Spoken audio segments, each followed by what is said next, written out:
Ladies and gentlemen, boys and girls, dying times here. I love that intro from Thunderdome. Oh, there he is. There's Drew. Wow, That's just in time, dude. We just got started. Yeah. What's going on, everyone?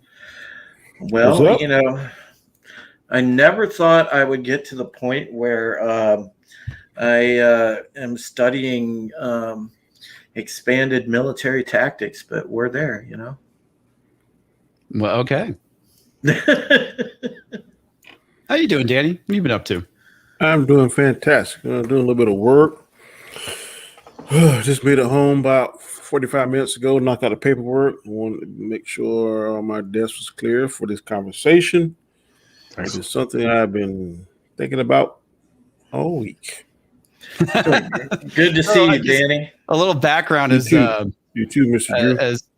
As a lot of you know, constitutional carry passed in Texas, and Danny texted me about it. He's like, "You cool with this?" I'm like, "Yeah."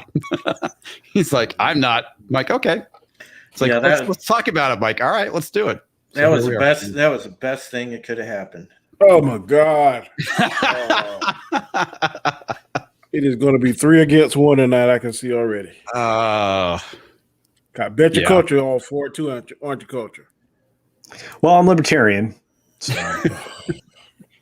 But I understand people's reservations, so that's a little different. No, I do too. You know, it's like I mean, I can't disagree with any of the stuff that you brought up when we're texting, Danny. I mean, you know, I mean, I'm just Tree Rock creation. Huh? Just looking at Tree Rock's comment. we have Jesus and Heretic here. Yeah. Right on.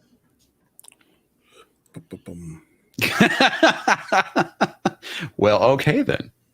Real quick, let's get through the super chats before I lose them, I should say, or super stickers. This one coming from Crazy Cat Guy for 2 American pesos, and it's a super sticker that says "cool." It's cool. Yeah, it is cool. Wow, I can't even scroll up all the way on the other one. Oh well. Anyway. So here in the steadfast for 666 Canadian pesos. Hail muchachos. Finished work, got my big glass of milk, and enjoy it, ready to be informed and entertained. You will get that here for sure. Hopefully. Because you can't count on the news to do it, that's for sure. They threw that mantra out the window long ago. All right, let me see. Oh, come on, YouTube. I saw one more. Yeah, there's a couple more I need to. I was going to try and get them through StreamYards, but unfortunately, it jumped on me, and I have to go and hunt them down because, as always, YouTube likes to refresh the super chats, and that's kind of annoying. Okay, so Toxic Man Flu of Jake's Division. My super chat is in the name. That's right, which is Toxic Man Flu says Twitter can F off. Mm-hmm. That's very true. It's great to see so many of you out there. Hail hashtag Dick's Division. Great to see everybody in the chat. Awesome. Yeah, man. Got one last one. All right. Toxic Man Flu. Toxic Man Flu, Dick's Division, Tug Sergeant for $5.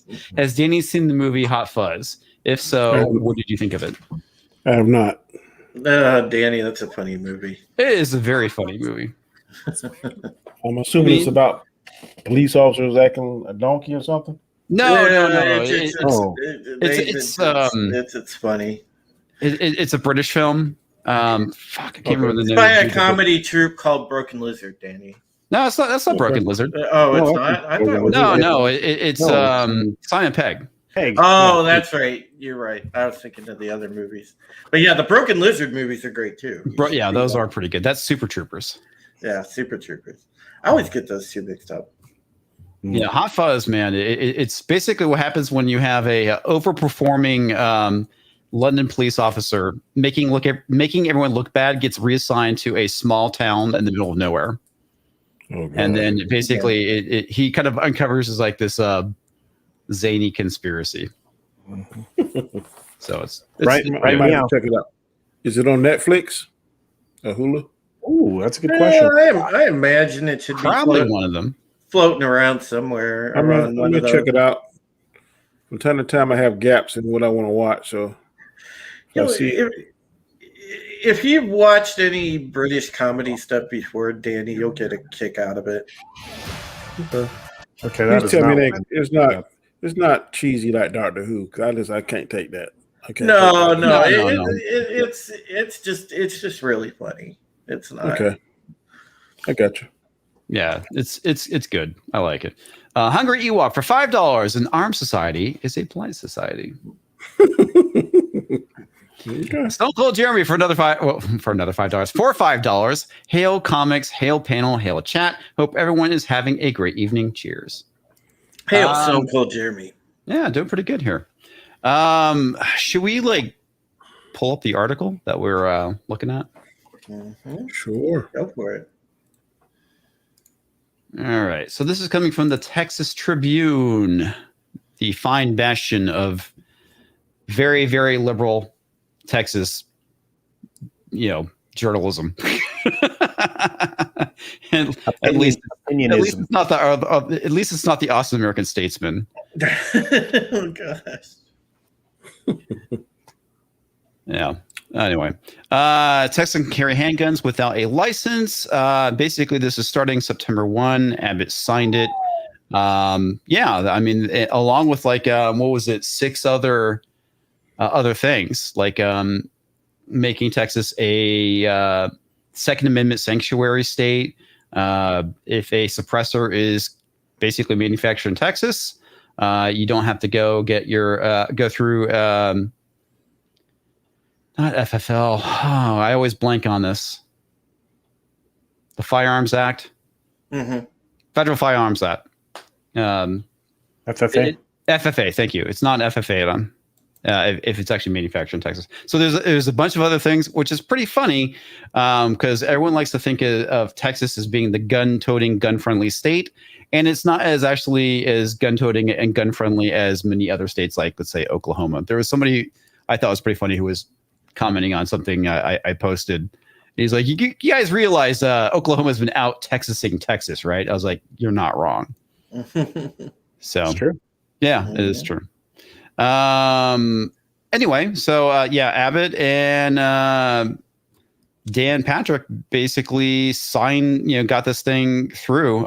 This is something I was actually surprised when it happened because I know that the Republicans in Texas weren't necessarily for this for the longest time. They've tried to get this through several times, and I'm actually surprised that it passed.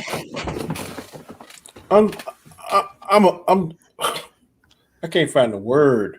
Okay, let's say that it does pass. Don't have a problem with it, but no training, no way of trying to even try to track it down. Pull it back up again. What was it? I want to read the exact word. That blows my mind. Can you pull it back up? No, the other way. Yeah. No license or no training. To me, that is crazy. That's like putting a child in the car, say, here, there you go. You don't need a license. We're not even going to teach you how to drive. Just get in the car and figure it out. That's what I'm getting from it. Well, one thing I like that they actually did is that they're including online training for people, which I think is good because gun safety, in my opinion, is very important. And to an extent, I agree with you that, yes, if you're going to carry a gun, you should definitely go out and get training. Yes. And you 100% agree on that. Can't necessarily regulate that with constitutional carry, but constitutional carry is not new. And I mean, I even had to do my research into it.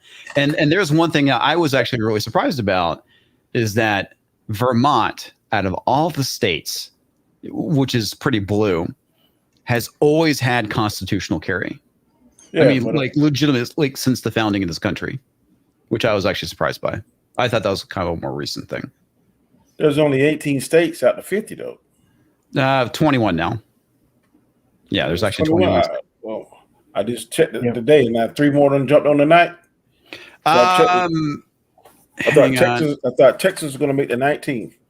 No, it's currently there's 20. So there is Vermont, Alaska, Arizona, Wyoming, Kansas, Maine, Mississippi, West Virginia, Idaho, Missouri, New Hampshire, North Dakota, South Dakota, Oklahoma, Kentucky, Arkansas, Utah, Montana, Iowa, and Tennessee. And now Texas. Crazy. That's crazy. Well, but Danny, there's by the end of next year, you're likely going to have 26 to 28 states that have this, amongst other things. And this is after the anti-gun folks have beaten back the NRA to the point where they claim, they were bankrupt.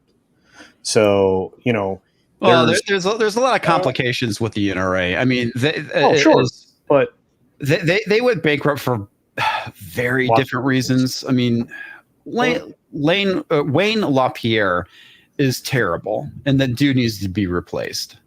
Yeah.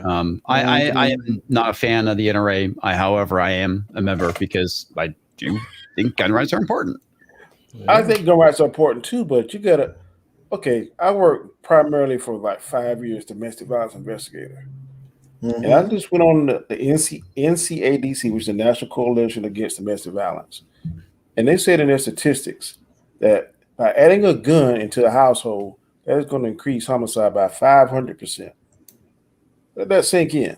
And now these states are jumping on board with constitutional carry, and most women are killed by their loved ones by a handgun. The number one weapon of choice is a handgun. And now 2 of those states on this list, of these 18, of these 21 now, have been the top 10 states for domestic violence. That's Kentucky and good old Alaska. But I have to ask you, Danny, if you're intent on killing your wife, whether or not you have a handgun or not isn't going to stop you. Yeah, I agree. But I'm saying by lessening your ability to get a gun, that's going to increase that 500% even more. Well, it's not lessening it. I mean, you still have to go through a background check. And here's the other thing that blew me away. Vermont didn't have background checks until 2018. Yeah. And that was a recent thing. But Danny, let's try this again. Do you know what you don't need a license for or a background check or anything for? What? A kitchen knife or a baseball bat or a claw hammer or a hatchet or that's not a dynamic vice like a handgun is. Okay, what are you more afraid of in the space of less than 18 feet? No, wait a minute. Let me finish. What are you more afraid of in the space of 18 feet? A handgun or a knife? Well, I shot a man with a knife coming at me about that distance because that's one thing I had to do. But what's the closing distance of a man or anyone? Well, I think importantly the question is, if you have your gun out already. That's different. It's totally different. Yeah. But inside of 18 feet, if the gun is holstered, the person with the knife has the advantage. It depends on the skill set of the individual. It doesn't matter. It don't matter. You're not going to humanly draw that fast. But regardless, my whole point is. Let me share something with you. Yeah. Go ahead, I'm listening. I'm listening. No, please. No, I got to pull it up. No, it's fine. I was giving you the FBI statistic. I know what you're saying. I want you to see this video if I can pull it up. But I'm listening to what you're saying, Culture. No, but knives are a greater concern if you're worried about domestic violence. Again, I know personally someone who, because they were a violent person, and they had domestic violence with their previous wife when I actually knew the person. Of course, I was a young boy. They actually killed their then spouse, with the back end of a claw hammer.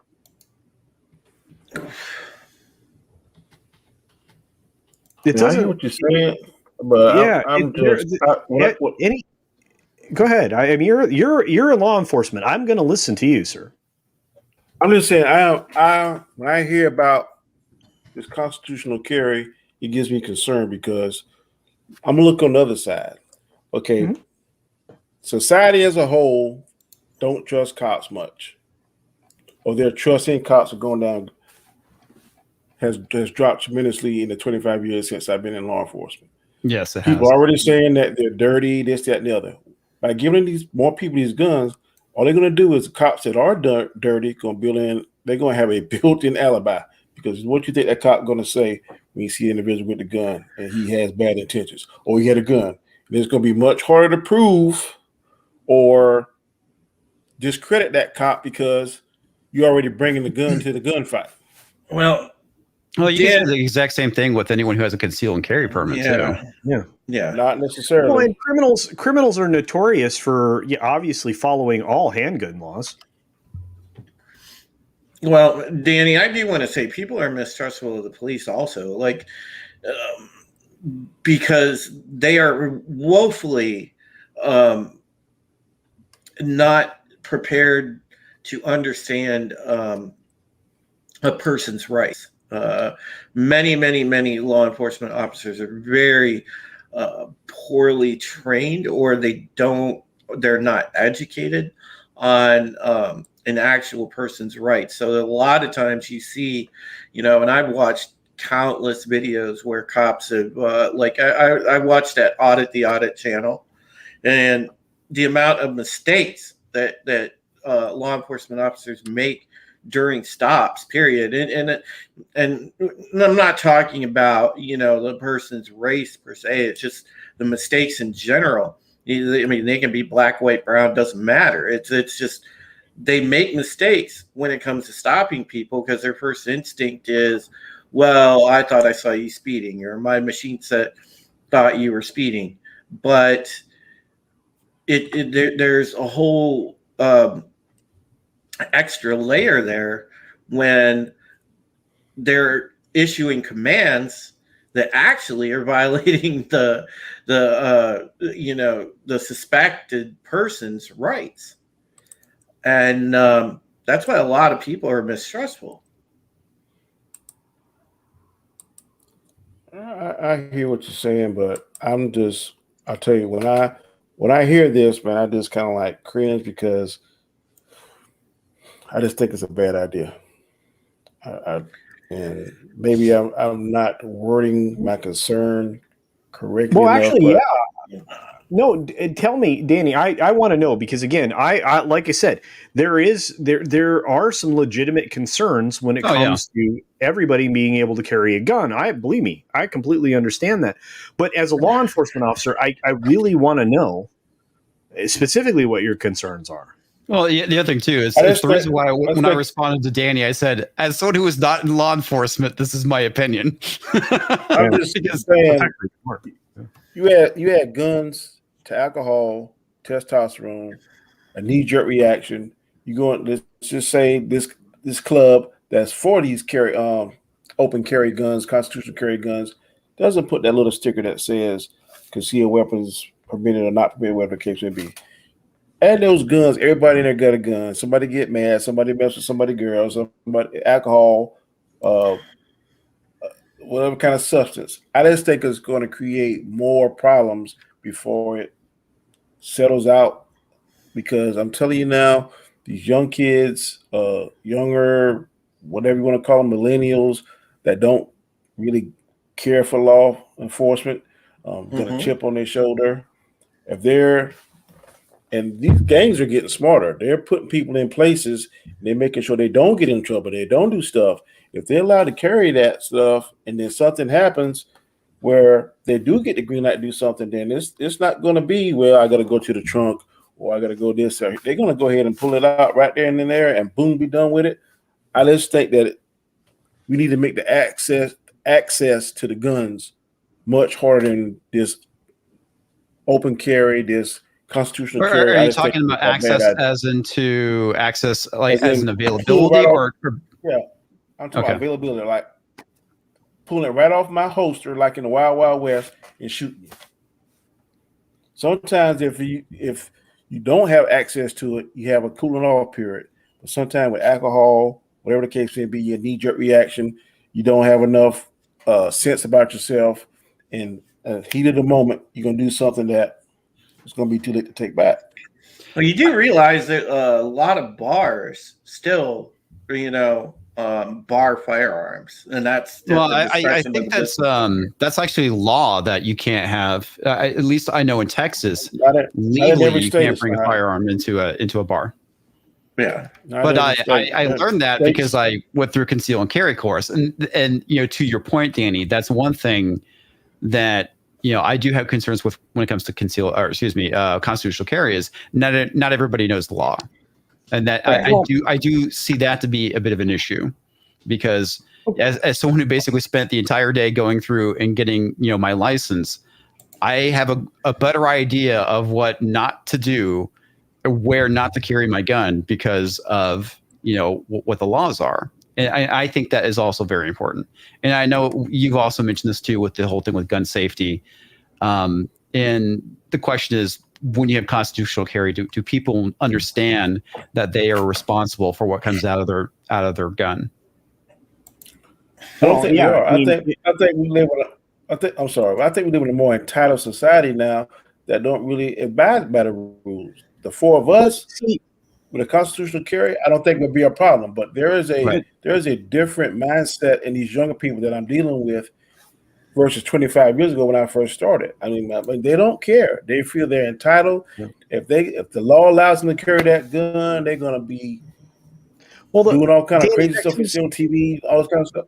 But that comes out of a culture that tried to restrict guns so that they didn't grow up with guns. They didn't learn from their dad or their grandfather, or the way most of us did, about how to properly handle and clean every type of firearm, right? They weren't encouraged to take a class or to go to the range consistently so they remain in practice and to get a follow up. I mean, do you know what? Before I go scuba diving, before I've had a period of time between the last time I went diving, I still go and take a refresher course, and I've been diving for 20-some years. Same thing with the range. You got to get to the range. You do. Yeah, but do you think that the people now, or the young people now, are less or more aggressive than we were? I think they're undisciplined. Yeah. Okay. Yeah. Do I think they're more or less aggressive? I don't know. I mean, the media examples show us very angry groups of people who lack self-awareness and are incredibly entitled, as you said. The problem is whether or not you make constitutional carry a thing in the state that you happen to be in, that doesn't change their level of aggression or even their access to a firearm. It might be easier to get an illegal firearm than it is to get a legal. I just want to encapsulate one thing, Danny, and this is that, statistically in this country, there is more violent crime in cities such as Chicago, places like that, very heavy gun control lobby states and cities. There's out of control violence in Chicago every weekend. All you have to do is just look at the statistics each weekend. You can see the amount of people dead. And this is in a very heavily regulated gun control city, one of the largest cities in our country. So the argument that having more regulation and more gun control laws sort of eats itself at that point, because in a lot of these heavily regulated places, the gun control laws aren't working because criminals are still getting their hands on weapons. So you don't think that if we make guns more accessible, and don't get training, you don't get this here, have a gun. You don't have a criminal history, have a gun. You think that's going to help the problem? Well, first off, you still have to pass a background check. If someone's going to That's go what I'm and just buy a saying. gun, you still have to You pass a don't. Let's background just check. say. Let's say it's all across the United States, all 50 states say, okay, constitutional carry. My question to y'all: do y'all think that with the level of violence that we've seen in some of these hot cities and some of these hot spots, by giving them even more access, if they watch their P's and Q's, don't have a criminal history, don't have nothing, good to go, you think that's going to help the situation? By giving them more access to guns? Maybe not. Maybe it depends on the situation. If you have a bunch of people that are going and trying to burn down buildings, and suddenly everybody's carrying a gun, they might think they're not going to do that anymore. I don't know. I mean, we're totally going to play the what if game to the nth degree, because at the end of the day, we don't know what's truly going to happen. We could speculate that crime or violence would skyrocket, or it could not. I think it's going to skyrocket. Just real quickly, but every time it's been tried where you can increase, especially in states that allowed for concealed carry with or without permit, in the states that allowed for it without permit, crime statistics, shootings and robberies and many other crimes went down. Guys, I want to point something out to you, dude. The reason why they always say that the United States leads in mass shootings is the way they classify mass shootings. That's true. Like whenever we think of mass shootings, we think of the guy, the lone gunman walking into a mall that shoots the place up like a spree killer. And that's unfortunately that has to do with media framing.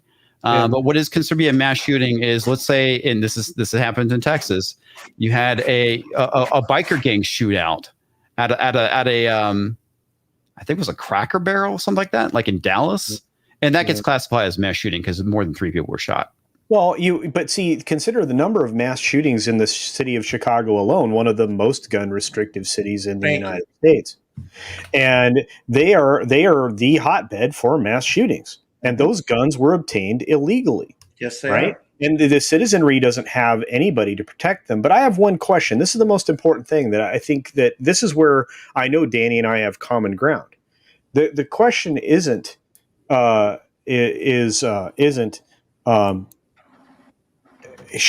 everybody have a gun? It should everyone have a gun. And and the problem is the answer is not everybody should have a gun. That's for sure. Yeah. Under the law, everybody is entitled to a firearm provided they have their rights. Well, criminals don't have their rights anymore. So when they do a background check, if you've committed a felony and you haven't had your rights restored, you're not having a firearm. Yeah, in theory, they should be caught. They should be. I should say, when I would say be caught, they should be denied when purchasing the firearm. Part of the issue with that is that sometimes people do slip through the cracks. There's plenty of people who have gotten firearms passing a background check that should never have passed a background check, and that has more of an issue to do with the background check system. But see, now we're getting into should and can, right? Should everybody have children? No. Can everybody have children? Yes. Not everybody can have children. Well, believe me, I know that. But my point is, biologically, I mean, if you can make babies. I mean, people do it all the time. They don't mean to. They just shoot out. I really got a problem with the no. I keep forgetting training. That word. I really got a problem with the other word. The training in addition to the other word. I just think that it should be registered. You should have some kind of record of that, because in most gunfights, if you're not trained, you're useless, because the officers, we're trained. We are trained. I'm not saying I'm the best shooter I'm not saying that. But in a gunfight, I'm pretty decent. And you're going to give these people this gun that can take lives, fully automatic, semi-automatic, whatever your flavor is. And you can't get access to fully automatic. Yeah, I'm just using that. The criminals can. No, it's fine. I can't tell you how much fully automatic we good in our inventory. Yeah, now. Criminals can. It's ridiculous. Yeah, no, I believe you. And look, I forgot the point. I'm sure it'll come back to me later. I hate that. Shoot. It's just, I mean, I know a lot of people who are fully trained. but let's talk about the thing that you said, registered gun. What's the purpose of registering a gun? Well, the main purpose in the eyes of law enforcement are to identify a firearm that was used to commit a crime based on its particular rifling. The problem with that is it can also be used, that specific information, for nefarious purposes, to identify everybody who has a gun and therefore make it easier to take it away from them. And before anybody says they don't take away guns, they've been taking away guns in a lot of states for a long time. Mm-hmm. Yeah, gun registrations have always been used to take guns away. I haven't been a part of that. I mean, I've heard it. I've never seen it myself personally. I know it may exist somewhere, but I'm not looking at it as trying to take nobody's gun away from them. I'm looking at it. Yeah, I want to know if this cat got. I understand where you're coming from, dude. Yeah, that's my motivation. We can't agree. I'm not trying the to be problem big brother. is, no, and that's the problem. We can agree registering a firearm seems like a reasonable thing to do, right? Yeah. But when you do it, you've already seen government overreach. We have witnessed the greatest government overreach in the history of this country in the last couple of years. Mm-hmm. No, we've definitely seen it with the ATF recently with the whole thing with pistol braces. One thing that was perfectly fine, like a couple of years ago, suddenly they're trying to say, no, we're overturning it now. Even though they basically went to SB Tactile and said, nope, this is fine. You're good. Don't worry about it. Yeah. So I mean, the question's never, should you legally be allowed to have a firearm? It's, should this person have a firearm? And there's no way to control that, because just like with anything else, people have to have a certain level of personal responsibility, and you can't govern that. You can't legislate it. If you do, you're authoritarian, and you might as well be living in the CCP. And in every nation where they've taken guns away from the citizenry, they've been overcome by said government in some negative form or fashion. And again, Danny, believe me, I share your concerns. I don't want the wrong people to have guns. Yeah, absolutely. But because in my state, and probably in your state, and in every state in this union, and even our territories, the police are no longer there to protect and serve, because they never can get there to protect. Because when you're calling the police, the crime's already either been committed or is being committed, and the response time isn't that fast. If you're going to be killed by someone else, that's not you. Always true. Really? Really. So when somebody's breaking into my house, I can't get into certain specifics because I'm not allowed to. But there've been times where I'm at, when we get a burglary call or something like that, we're there within 1 or 2 minutes, because we utilize our manpower. We think our territory break up into zones. Now, I can't say that for every city, every territory, every jurisdiction, but I've gone to plenty of places where they have their manpower positioned in certain places. We keep statistics from the past year. So if we say we had 18 shootings on Black Street last year, this time of the year in June, then we look at that and we say, okay, last year we had 6 officers on Black Street and we had X amount of crimes. This year we're going to put 10 officers on there. We look at our stats and allocate our refund. In fact, that's mainly what I do. I'm over the patrol division in my department.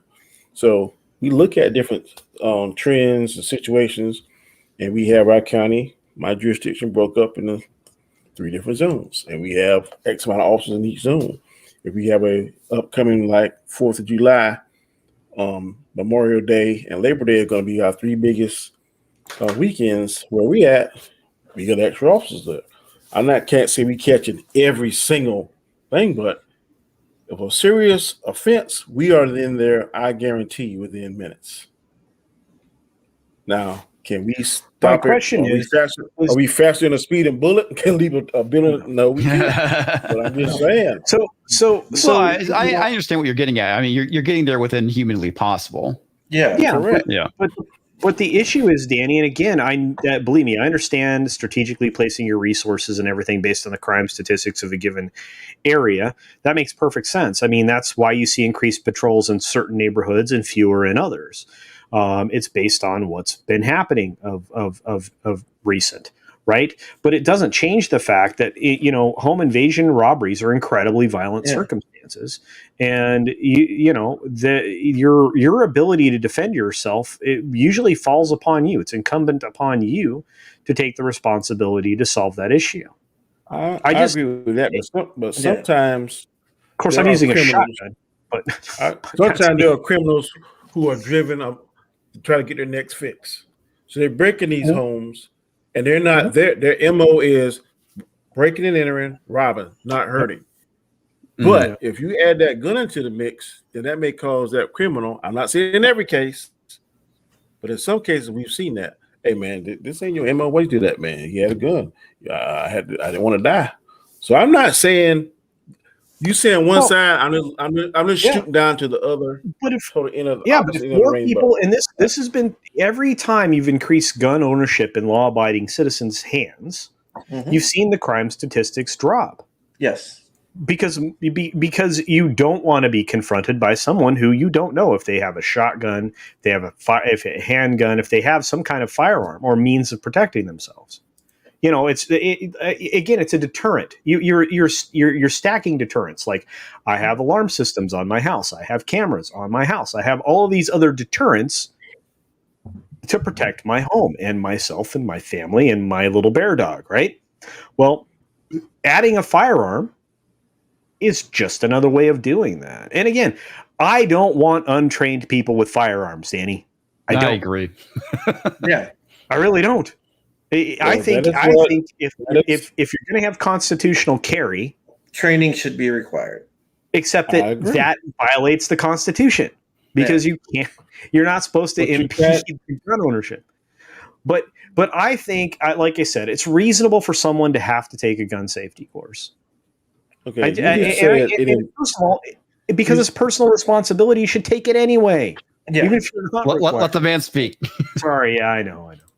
No, you just said that it impedes the Constitution, correct? Yes, it does. It applies in case of what the intent is. Yeah. Okay. One thing that I think that the Constitution and laws should be tempered with is common sense and good judgment. There are some times when there are laws. Two words that I really focus on laws. Some of the laws say we may do something. Some of the laws say we must do something.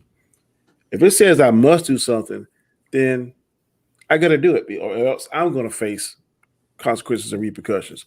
But if the law says I may do something, that's when I use common sense. I use compassion. Mm-hmm. Okay, the law says, baby, but look, man, go get some training. Go do this right here. Go do X, Y, Z, ABC. You give you the gun back. That makes sense to me. Just I don't care in that particular in this particular example if it impedes my civil right, because that don't make sense. That's not common sense. I think the Constitution was built on common sense. So that's something that's got to be changed, amended, whatever word you want to use. That does not make common sense because I'm gonna give somebody a gun and not give them proper training. To me, that's dumb. That's stupid. I'm sorry. I agree with you to a point. The kind of default I like to fall back on, specifically when it comes to defense, is what about a woman that is in an abusive relationship? She gets out, she knows that the individual is going after her. She doesn't have time to go and take a training class and needs a weapon to defend herself. I mean, there are situations like that. That do happen. Yeah. Yeah, I agree that it should be one blanket thing. It should be a case by case. Again, that's common sense. The example you use takes common sense. So if I was a judge, I wouldn't sit on the bench and say, guilty, you didn't get training. No, I would look at the totality of the circumstances. It makes sense that she didn't have enough time to go get properly trained. She did this. It was a life and death situation. The laws have to be tempered with common sense. It cannot be absolutes in some cases. Some cases, you got to have common sense, compassion, and look at the stuff and make a reasonable decision. That's Yeah. what I'm Okay. So does that mean that you're taking that look at people's unalienable rights? What is that? Say it again. I'm looking at the people. So are we going to temper people's unalienable rights? I'm not going to say that. I'm just saying that you can't be absolute on all things. Some things you have to take a case by case basis. It depends on. Look, I'm with you, but the problem is okay. So we always run into the slippery slope problem, right? Because we can stretch it here. Okay, well, why can't we stretch it a little farther? Why can't we go a little farther than that? Why are we setting the age of majority at 18? Why is that not 16? Why isn't that 14? Why, you're always in danger of sliding down the slippery slope. If anything, I would be, and this is going to make me not popular, I would be looking at trying to raise the age of majority to somebody who's had a slight bit of like life experience. Because right now, You're talking about voting, or are you talking about the age of buying a gun? You name it. Okay. Across the board. But that's because we have immature minds reaching the age of majority without any emotional development in many cases, right? And we see the representations of that in TikTok and on the news and many other places, and a lot of it is because they've never been subjected to hardship, but that's neither here nor there. Well, you actually bring up a very interesting point, Culture, which is the whole idea of mental maturity. And it seems like the mental maturity of, as I keep freaking hitting my keyboard, has changed over the years, right? I mean, because like before, and mainly, I guess, because of just technology and the way society is, I mean, most people were an adult by the time they were 16 or maybe even 14. Whereas now in, our common era, you have people in their 20s that still act like they're kids. Yeah, because they've never had to go out and that plays into Danny's point too. No, absolutely. What you made earlier. I agree. Nice. Go ahead. Chats, comments. I'm sorry. Oh no, I have a bunch of them I need to go through. And I need to step away for a minute, so I'll be right back. All right, I guess now is a good time to get caught up with that. Yeah. Okay, so here in the Steadfast for 742 Canadian, Broken Lizard Club Dread is hilarious and has Brittany Daniels in her great prime. movie. Yeah, that is a really good movie. I know a lot of people who didn't like Club Dread, but I thought it was really good. They're funny. I think so. We also have Roger H with 199 Canadian with the super sticker of a big old thumbs up. Thank you, sir. All right. And I'm scrolling, and I hit the bottom. Shit. Yeah, two $50 ones. They were nice.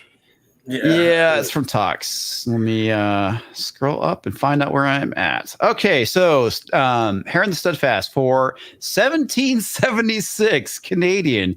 As a Canadian, I wish we had similar gun laws as some states. Basically, we can barely have paintball guns. Yeah, that's. Yeah. I was talking to Mark the Cyborg about that. Is the murder rate lower in Canada than it is here? No. I honestly don't know. I know a lot. There is the fallacy of gun deaths or violence goes down. It's like, yeah, okay, sure, your gun deaths may go down, but I actually worked with a guy who lives in Canada, and he was shot in a robbery. Mm-hmm. So I mean, it doesn't necessarily solve the problem. Maybe to a degree, you could say. I mean, if you wholesale disarm everybody, but the issue is, criminals are going to find a way of getting them. Yeah. There's a black market for everything. Yeah. Riv Credence will continue until morale improves for $5. Way I read the Second Amendment, when people are the militia, it is the government's duty to keep us well armed with plenty of ammo. Changed my mind. Darius Munchausen for $149 with a box of popcorn. And yes, this is honestly, I've been wanting to get to this super chat, which is from Toxic Man Flu. This is one of the $50 ones. He says, I respect Danny and his opinion on the subject, as he has been in life and death situations where deadly force was involved. I have family in law enforcement who fought dirty cops and were hated for it.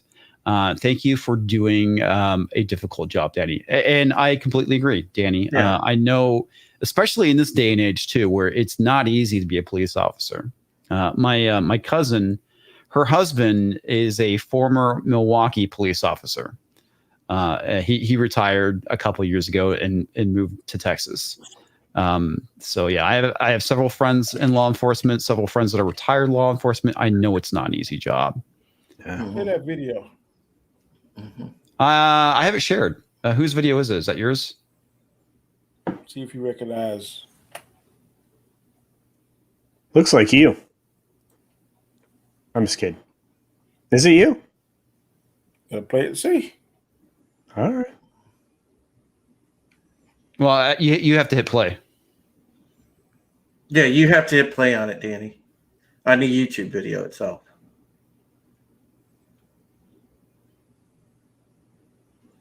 Because we can't. Is Danny there? I don't know. It looks like he's frozen. Did he freeze? I think he Oh might. no. I think he might. I know. I was like, he's standing awfully still. After we go through Danny's video, though, I do want to frame a good point that I've been waiting to make, and I think it kind of puts a lot of it in perspective.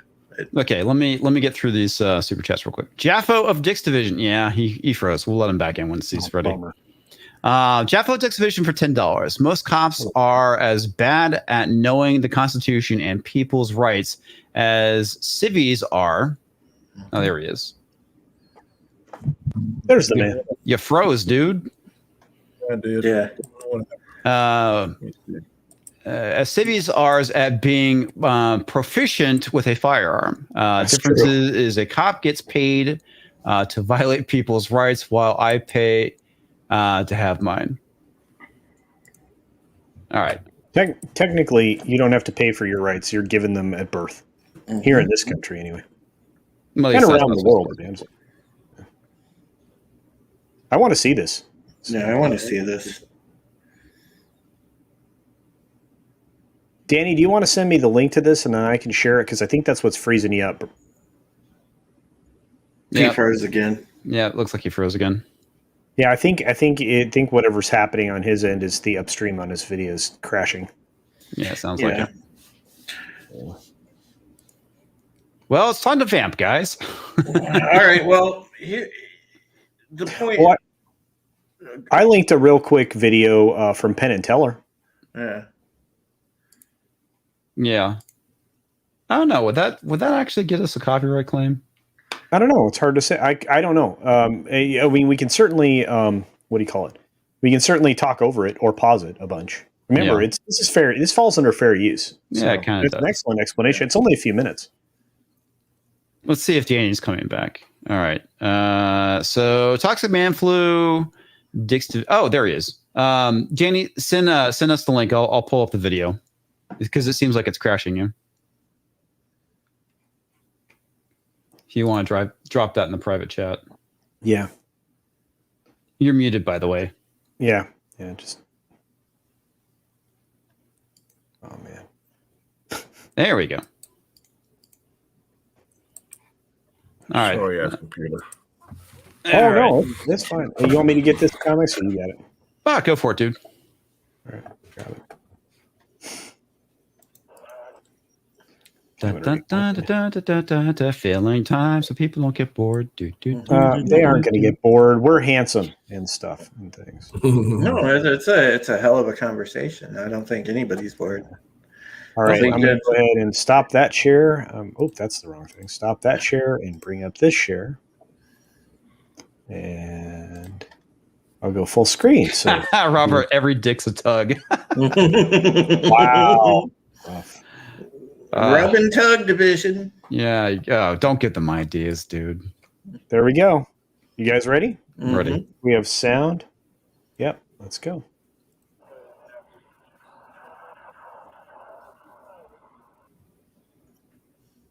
And naturally, it What the buffers. heck? Yeah, that's weird. I never have this problem. Top secret footage buffering. This is insane. I never have buffering issues. Well, hello, dog. Experiencing interruptions. What the heck? Okay, you do it. All right. There it is. Now it's running. No, now it's running? Yeah. Great. All right, hang on one second because I don't have it. You want to share it again?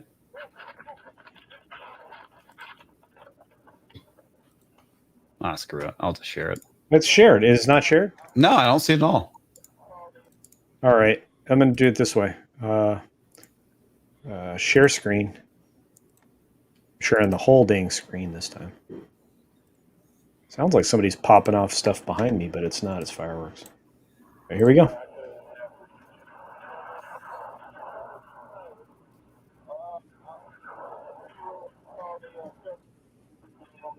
I see someone's report paperwork on the dashboard.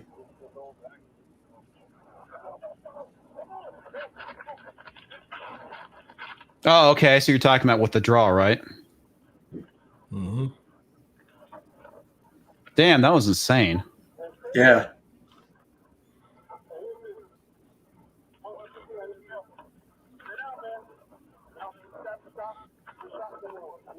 Wow. So I would say that's like 6 feet. Wow, that's impressive. Yeah, that was impressive. Great hand-eye, man. Great reflexes. Well, I think it's really funny because I know Mythbusters did a thing on that too, and of course, this is a trained police officer. So what did he draw? Knife. A knife. Butcher knife. Damn, dude. I have it on my desk. Wow. Yeah. So that was you, Danny. Damn. 2015. Yeah. Yeah, That is amazing, dude. Seriously. Yeah. The first thing that probably tipped you off, Danny, was who the hell would be rolling around with an umbrella? Yeah, fucking an umbrella. 12 o'clock in the day, like, what the hell is he doing? Yeah. Well, I figured they had the umbrella to keep the sun off them, but no, I mean it's. I saw it way down the road, and as it got closer in my peripheral vision, and then when he got right there to me, he's like, "Come on, brother!" Had the knife and training kicked in. Did they the person that you had to draw on and defend yourself, did they do a tox on that guy? Was he under the influence? He was a big time mental patient. He'd done this before in New York. In fact, he never could go to trial. They never could get him regulated and stabilized mentally to go to trial. So he's spent the rest of his life in a mental facility. Oh wow! yeah. So, but that was a butcher knife. Mm-hmm. It's about He's not that long. I got it on my desk in my office. Wow. Yeah, somebody tried to Michael Myers our boy. Yeah, that's insane, dude. Yeah, that's crazy. Because I mean that is some amazing muscle memory too, just to be able to draw like that. Yeah, well done, sir. Just training, man. After so many years, it's just training, bro. I mean, yeah, that's why I'm saying I'm scared. I don't know. I just got major concerns. I understand your apprehensions, Danny. I think we all do. Yeah. Absolutely. But here's the larger point that I wanted to illustrate, and I want to take it to right now, as of not even 48 hours ago, and this goes directly to the way that the Second Amendment's written, and that's the fact that you have essentially the leader of your own government that just came out and made a veiled threat, all right, against the American people. Some people, I've seen it argued, context, blah, blah, blah.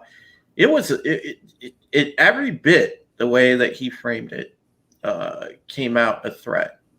Now, if you have your own government essentially saying that they will consider, every option up to including military force against the citizenry, well, you better darn well understand that he doesn't. I don't think he understands posse comitatus, though. Yeah, of course, I don't think he understands very much.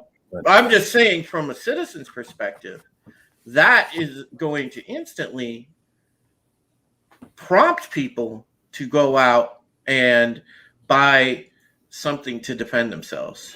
Well, the thing that is insane about this is, if you look at it, is that the war on terror has been very profitable for certain companies. And then if you bring the war on terror home, well, you have a never-ending, battle, so to speak. Money stream. Yep. Yeah, you have a never-ending money stream. That's ultimately what I think is what is going on, which I find pretty frightening. Well, it is, because listen, and I don't want to get into the semantics and the specifics of what would happen if that scenario played out, but the importance is being prepared for that scenario from a citizen standpoint. I mean, you do have every right to defend yourself against an oppressive government. Every person in any country, at the very least, should have the right to defend themselves against an oppressive government. And when you have leaders stepping over the line like that, well, enterprising people that are thinking ahead, again, are going to go out and, get something to at least equalize the playing field a little bit. Mm-hmm. That's all my point, and that's something that the Second Amendment was intended for, in case the government overreached like that or threatened the citizenry. But if that was to actually happen, do you think there's anything that the regular Joe Schmo citizen can buy that's going to have more? Well, you can't compete with them. But first and foremost, I doubt everyone in the U.S. military is going to see things the way. Okay. First of all, I know, lots of people like to make that argument, but I don't know if that's the case. Well, let me explain. All right. Let me explain. Okay, and first off, there's going to be a lot of military.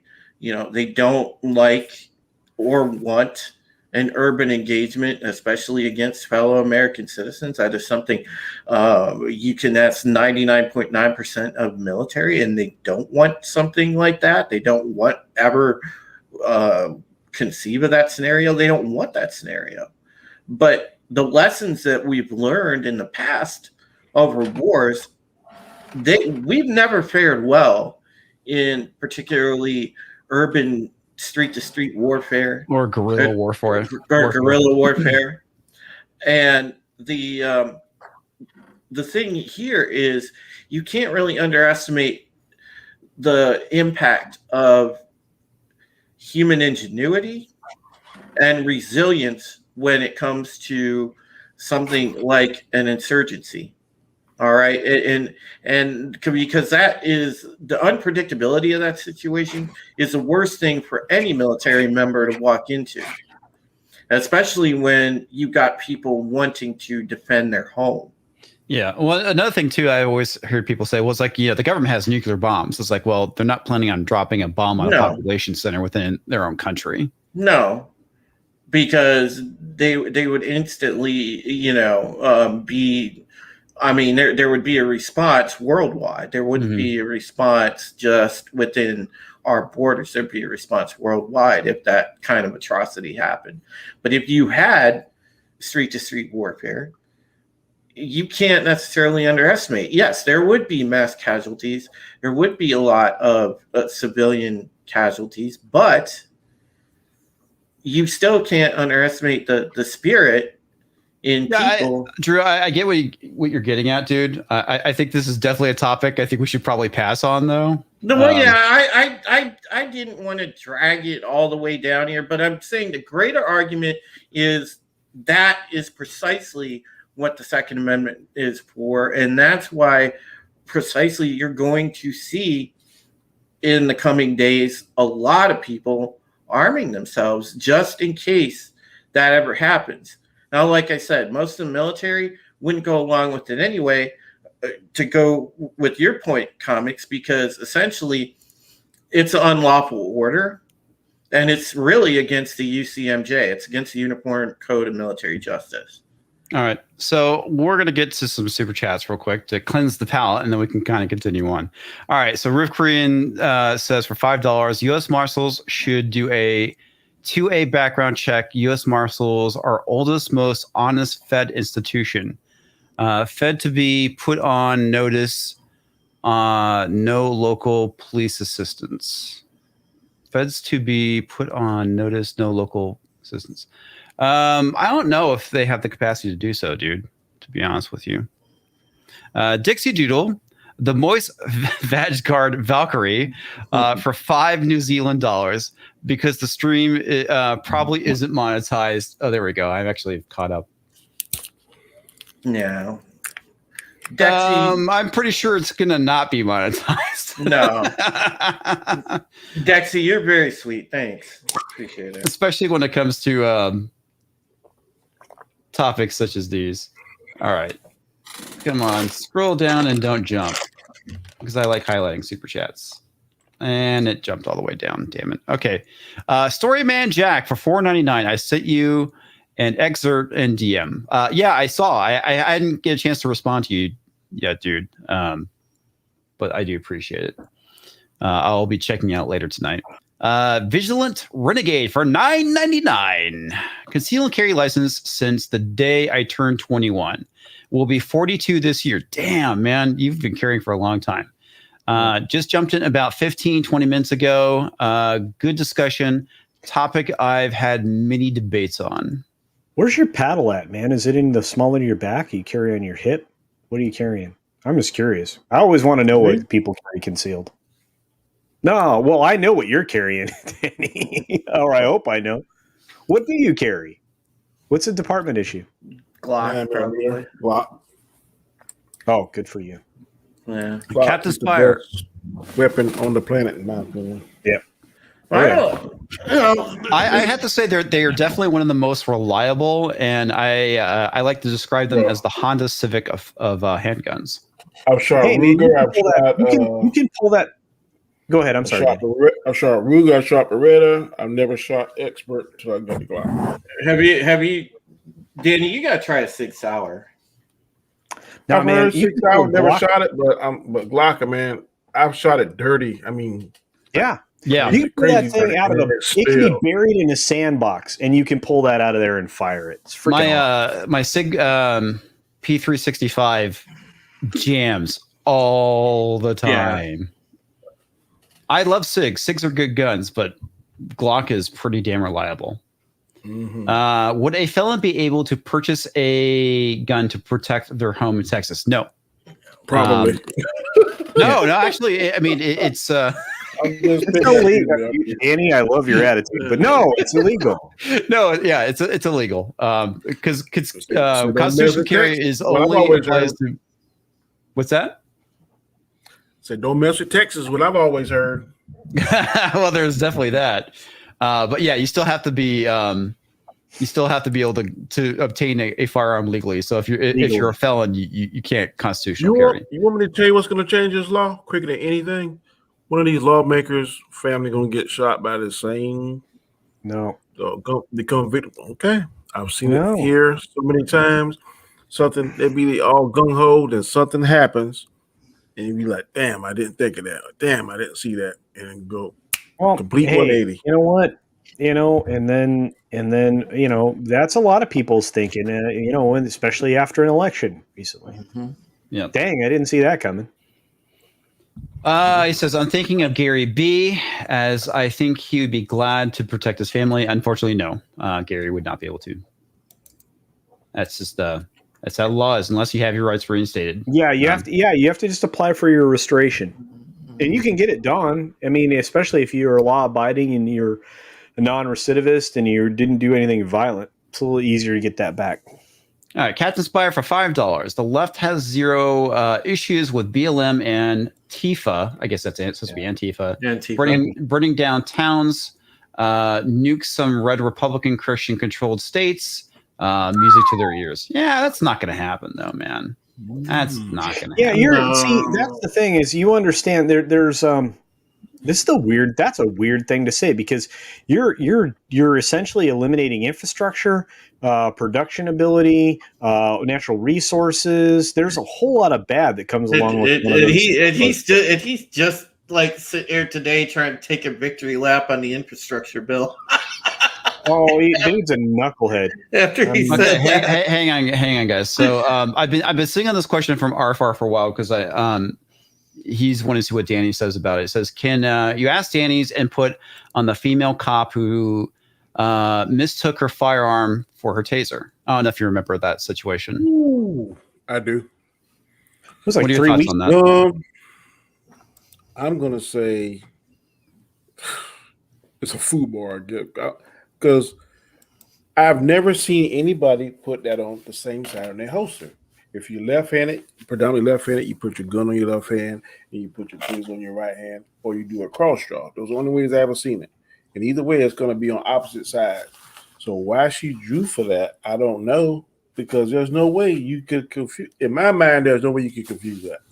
Yeah, that's kind of how I think you too. I'm predominantly right-handed. I'm not going to draw left-handed, or vice versa. So I mean, I don't know. So what does she have it on her right side? Whatever it said that she thought she was drawing her taser, but if she's right-handed, the taser wouldn't be on her right hand. It would that's what I was thinking too. Cross drawing, or she would draw it with her left hand. So she knew what she was doing.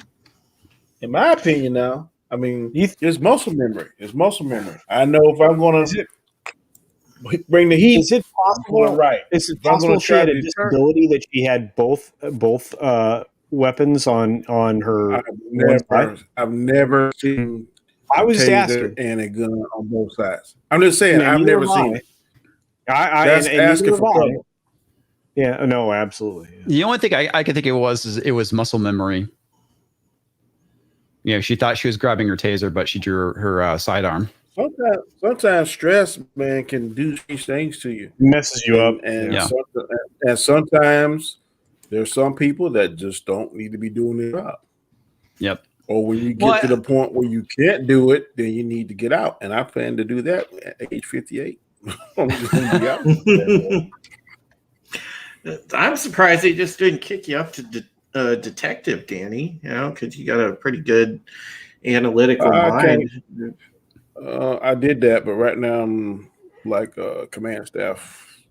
Yeah, that's what I thought. You do training and stuff, right? You make other people not F up. Okay, I really can't go in if I'm doing it real quick. No, you don't have to. No, it's two of me. It's two of my people in my rank structure. One handles the investigative side of the house. One handles the patrol side. I'm the one that handles the patrol side. The guy that you see answering the calls and coming to your house and doing all foot patrol stuff. I'm over that person, over that division. And I try to make sure that those guys are being professional, being polite, doing what they're supposed to do. They kind of be kind of rough, do what I got to do. But that's what I do. That was my goal. Where I'm at right now is my dream job. All right. And one thing I can do better is be a chief somewhere. So if I can be a chief somewhere, that's my next goal. But right now, I'm doing what I want to do. Come to my city. Nice. Come to my city, brother. I will put in a good word. I know the mayor. But law enforcement, man, it was fun. It's fun, but some days, man, it's like, oh God, is the media going to give us a break? I mean, oh my goodness, or people going to start doing dumb stuff because it's just unfair the way we are misjudged because they're bad firemen, they're bad doctors, they're bad cops, DJs, they're bad bakers, they're bad whatever. But we seem to get hammered more than any other profession on the planet. And I don't understand why. I do. Well, one thing I think is interesting that you brought up on our last stream out in the comments is that how we need to take things as a case by case basis, which is what we should be doing. I mean, you're completely correct on that, but we're not doing for some reason. Yeah. I mean, that's the thing that's nuts about it. It's like that incident where that police officer responded to that ultimately what led to that stabbing or potential stabbing, and he shot that young lady. And it's like, oh, he should have fired his gun in the air. It's like the armchair quarterbacking of what happened with that incident was just ridiculous. But that's the problem is they're giving. But they're giving more. Sorry, Danny. They're giving more air. They're giving more attention to the armchair quarterbacking than the actual incident because they don't understand the reaction time required. Danny, you just demonstrated in the video we just watched the reaction time required to save somebody's life, including your own. So it drives me crazy. I'll let the man speak. It's just the laws are whether people want to believe it or not, the laws are really made and are really in the people's, even the cook's favor, because we have to do the only thing we can do that's kind of a little underhanded is when we're interrogating them, we can kind of switch up facts and stuff to try to trip them up. You lie. That's about it. Other than that, we get to tell you everything, blah blah blah blah blah blah. And we have to go to court and prove beyond a shadow of a doubt that Cultural Casino came in here and took this bread out this oven and stole it, blah, blah, blah, blah. We have to prove beyond a shadow of a doubt. All they got to prove is just maybe, Comet Division came in here 2 minutes before, was able to dodge the scene, the video footage, wipe all the fingerprints down there, and did all blah, blah, blah. And right now, the way that law enforcement is perceived, whether we have an ironclad case and we know that Culture did it, they're going to side with Comet just to spite us. And guess what? That's hurting your community because you're going to let out that same crook that's robbing, stealing stuff. You're going to get back out and you're going to rob and steal your house. And then when it happens to you, then that's when you're going to see something different. Well, maybe that cop wasn't so bad. That's the main conundrum and stuff we're in now. And it's frustrating as hell. Well, but Danny, the problem is that the people are electing and putting in positions of power because of the massive amounts of money that are behind them, district attorneys and their offices that are elected that have no interest in prosecuting crimes. Look at San Francisco and many other places where George Soros money came in, and I just got us in trouble. Dang it. I love you, brother. Anyway, because he gets all these DAs elected who are absolutely not interested in doing the right thing and putting the criminals in jail. I mean, and at least you're not in San Francisco, Danny, where a kid can ride in on a BMX bike with a garbage bag, clear out, an entire cosmetics department and ride out. It wasn't the cosmetics department, but it doesn't matter. It doesn't matter. Yeah. But you said all that, and there's proof to show that there's corruption in higher positions than ours. But who is getting a whipping? You shouldn't be. No, the You shouldn't be. Yeah, you should be.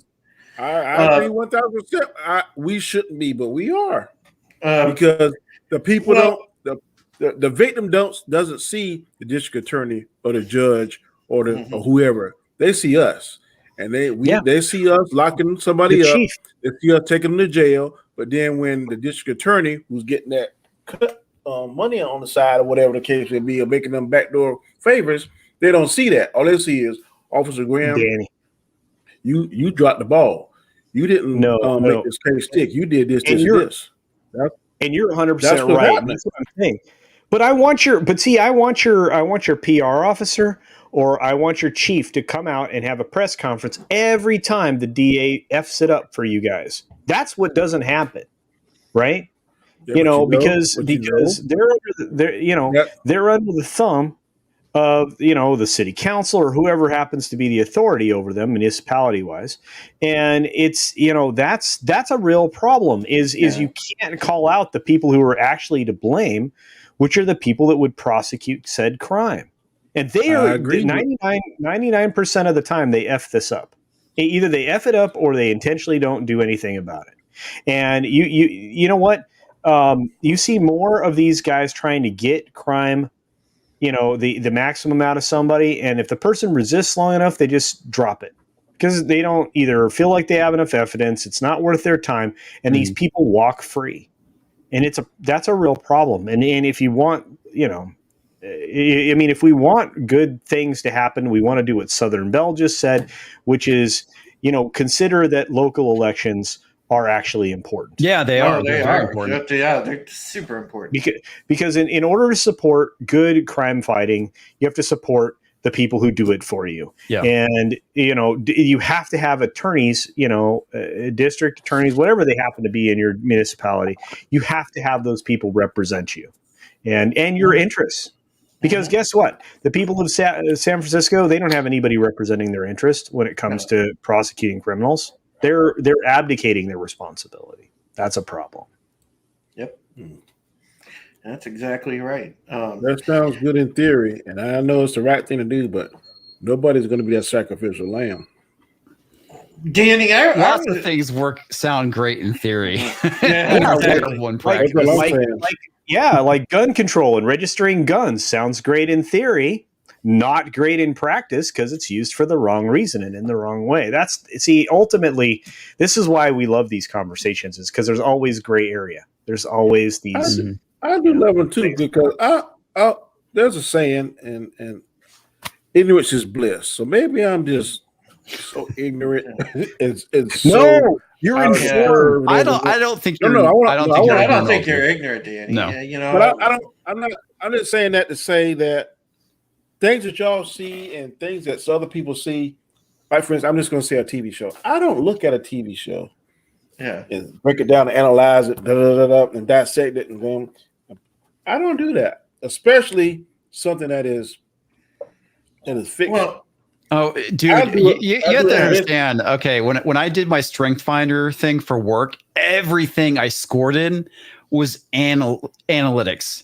Yeah. So that's part of. I wouldn't say part of the problem. It's just part of me. Yeah. So I'm just a naturally very analytical individual. In particular, I wasn't. I know.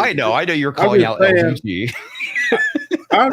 I call him out for that. I'm just saying. A lot of people have notions, Danny, that aren't real because of watching, fictional shows. They think that's how things happen, and things are a lot different. No, he's talking about just entertainment and his capacity to enjoy it without analyzing it to death like I do. I think if you analyze it's fictional stuff too much, it's going to take the joy out of it, and it was meant for enjoyment. That's my main argument. You go back and watch Miami Vice and be happy. Yeah, if you don't like it, just still watch it one time and keep going. But some people, and not Comics Division or not LDG, some YouTube channels beat this shit in the ground, and that just drives me crazy. Shit is fake. It's fake. So why are you going to continuously make video after video after video after video after video after video, day after day after day, month after month after month about something that ain't going to change because you don't fucking own it? So why are you bitching about it and moaning about it? That just drives me crazy. Well, it's people are getting cheddar off them clicks, buddy. That's how it works. I love Android Scanner's comment. It says, "That's why I like about you, Comics Vision. You're a machine." Yeah, that's why I joke about being a meat robot. And actually, I started saying that when I got my results back from Strength Finder. Because one of the individuals I worked with, she was like, "Do you realize like everything that you scored in with your Strength Finder is under analysis and basically in thinking?" I was like, "No, I didn't. I totally didn't realize that." I went back and looked at it. I was like, "Holy shit, she's right." Yeah, that's why I lack the capacity for human emotions. You're a Vulcan, damn you. You and Terrence would be perfect. Yeah, you are literally a Vulcan, Comics. Yeah. But, it's funny, but I will not. I don't harp on stuff. That's the other thing. I'm one of those kind of guys where I'll say, "This is my piece. This is my thought," and unless somebody like questions me to elicit a response that's similar, I've already said my piece on it. I'm such a typical guy that way. It's the same way I resolve conflict. It's like I have conflict. It's about an hour long, and then I'm done because I don't care. So it's just, but the only thing that really bums me out are the things that were, the touchstones in my life. And those are the things I'll be happy to talk about at length. So, but I know what you're saying, Danny. I can't stand the repetitive, coverage. Somebody doing 150 videos on the same thing. It gets boring. Yeah. Even as a content creator, talk about the same thing over and over again gets boring as hell. Yeah. I mean, that's why I think a number of us like to mix up the content on our channels and do different things. And that's why, we'll have like maybe 1 or 2 weekly features that we have every week. And then we'll in between that, we'll try to vary up different things and do different things. And yeah, you have to. It's hard to talk about Marvel and DC all the time. Well, Danny, listen. You know where I work at. I work bounding into comics, and we know that the industry's in the crapper, man. They're just churning out the same stuff. I didn't know that. That's where you work, man. That's awesome. Yeah, so I mean, we know what's going on because we're constantly writing articles about that stuff, and it gets old for us too because it's like it's the same thing. It's not going to get any better. We know their game already, so it's like, and I hate reporting it personally because it's all bad news for the fans every time we report it. For everybody else, here's a cute dog. That's right. It's a cute dog. There's a doggy. But yeah, no, Danny, I mean, like I said, I'll cover every new iteration of whatever gets offered briefly because I lose interest. I like these kinds of discussions. This is far more interesting to me. I get hanging out with comics or you, and dude, I am, like I said, every time I get to hear you, like, go ahead. I appreciate it, man. I appreciate it. I was saying, when I refer to this, I'm talking about other channels. I don't want to call. Oh, I know. I understand. Well, I think everybody not here. Trying to get to no war. Oh no, we're good, man. They already know. Yeah, trust me. Most of us that have been around the content creation game for a while, because I was on Twitch for a good amount of time before I came over here. I know the deal, and listen, if you want to have a good, consistent audience, you got to vary up your content because they're going to be the first ones to let you know, okay, this is boring. Yep. Mm-hmm. But hey, you get 20,000 views on a video that you've done 7 times. Yeah. That's part of the problem with the YouTube algorithm. 500 views. You'll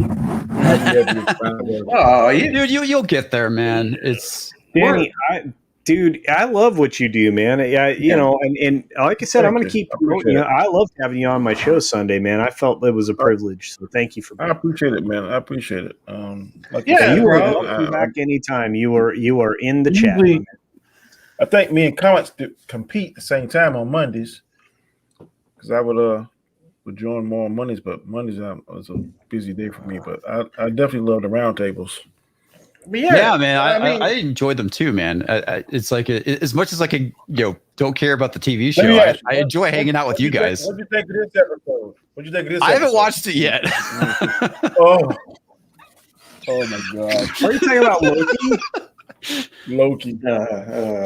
Okay, so no matter what you've heard, Loki is. Danny, Loki's not driving audiences, no matter what you've heard. There's no record audiences there. There was record consumption for a tiny little period on specific days. Yeah. Oh, pretty terrible. The thing what I really addressed with Loki and WandaVision and Falcon and Winter Soldier,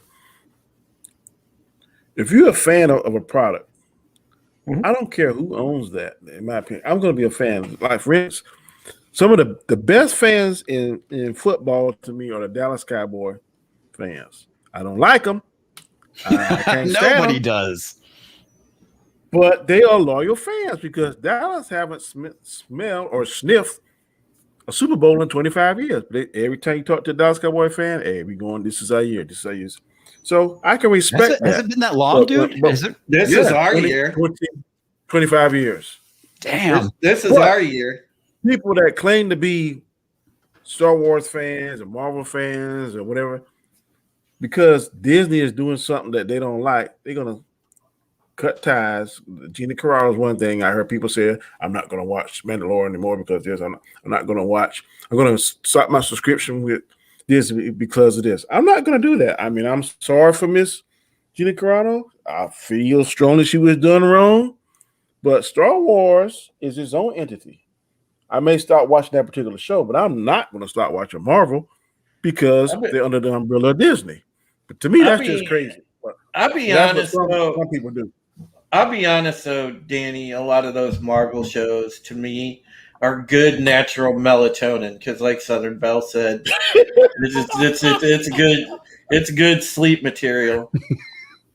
So, like, I mean, I sit in the chair, I'll be watching, just fall right out. That is funny, man. I've never heard that before. Natural melatonin, man. I'm telling you, I think I'm the oldest on the panel, and bro, that's childhood memories for me, man. I'm just 50. I'm 50. Well, we okay. retired. Hey, 50-50. Yeah, I'm 47. And bro, Drew and I are the same age. Mm-hmm. That's we are old men. We should call this show Four Old Men. four old men bitch about life. 4 old men who bitch about things and stuff. But see, you remember the old 1979 Spider-Man? You remember that? Yeah. Oh, dude, that show. Oh my God, that was so cheesy, but it was so awesome. What was back then, man? God. And the $6 Million Man, God, I used to watch that every dude. Danny, the best episode of that when $6 Million Man is fighting Bigfoot. They just have that epic fight. Oh, I like when he fought that machine that went to Venus. Oh yeah, that too. And they had and it took his arm off, and he had to bury it in that quicksand or whatever. Yep. Yeah, man. That's you see, and they don't put out cool shit like that no more, man. Nope. Fuck Rogers, man. Aaron Gray. Oh God. Knight Rider. Knight Rider. 18. Wait. Okay, you're gonna talk Knight Rider. I'm gonna raise you Street Hawk. That was pretty awesome. Street Hawk was awesome. Airwolf. Airwolf was nice. Remember that? Automan. Yeah. Automan. Yep. When I say that, my grandchildren, they be like, "What? What is that? What is that, Grampy?" I don't. Zach Morgan says this 27-year-old thinks y'all are pretty interesting. Listen, that's the cool thing. That's the cool thing about having this kind of platform, this kind of forum, because if there's younger adults out there watching us, it's good. It's good for humans, period, to share life experiences, folks. The more that we can talk, the more knowledge we can pass along to each other, because not everybody's lived the same. We experience crazy stuff out there in them crazy streets. Well, I think another thing too, what I like about the medium of YouTube is that it really gives us the ability to humanize one another, because you can't necessarily do that with Twitter. No. And it's context. Yeah. Well, not only that, it's like, I don't like echo chambers. I like the fact that we don't all agree on things, and that we can have a conversation and, not walk away hating each other. Yeah. God, I tell you. I think that's the biggest thing is that I think people in this country, not just this country, but just in general, probably because of social media, have forgotten how to agree to disagree, or had a conversation, or walk away not agreeing and still being friends. Roscar said Riptide, dude. I remember Riptide. I remember freaking oh god, Simon and Simon. Mm-hmm. Simon and Simon was good. AJ and Rick Simon. Yep. Man, Heart to Heart. I loved Simon and Simon. Okay, Hardcastle and McCormick, right? A judge and a criminal. Mm-hmm.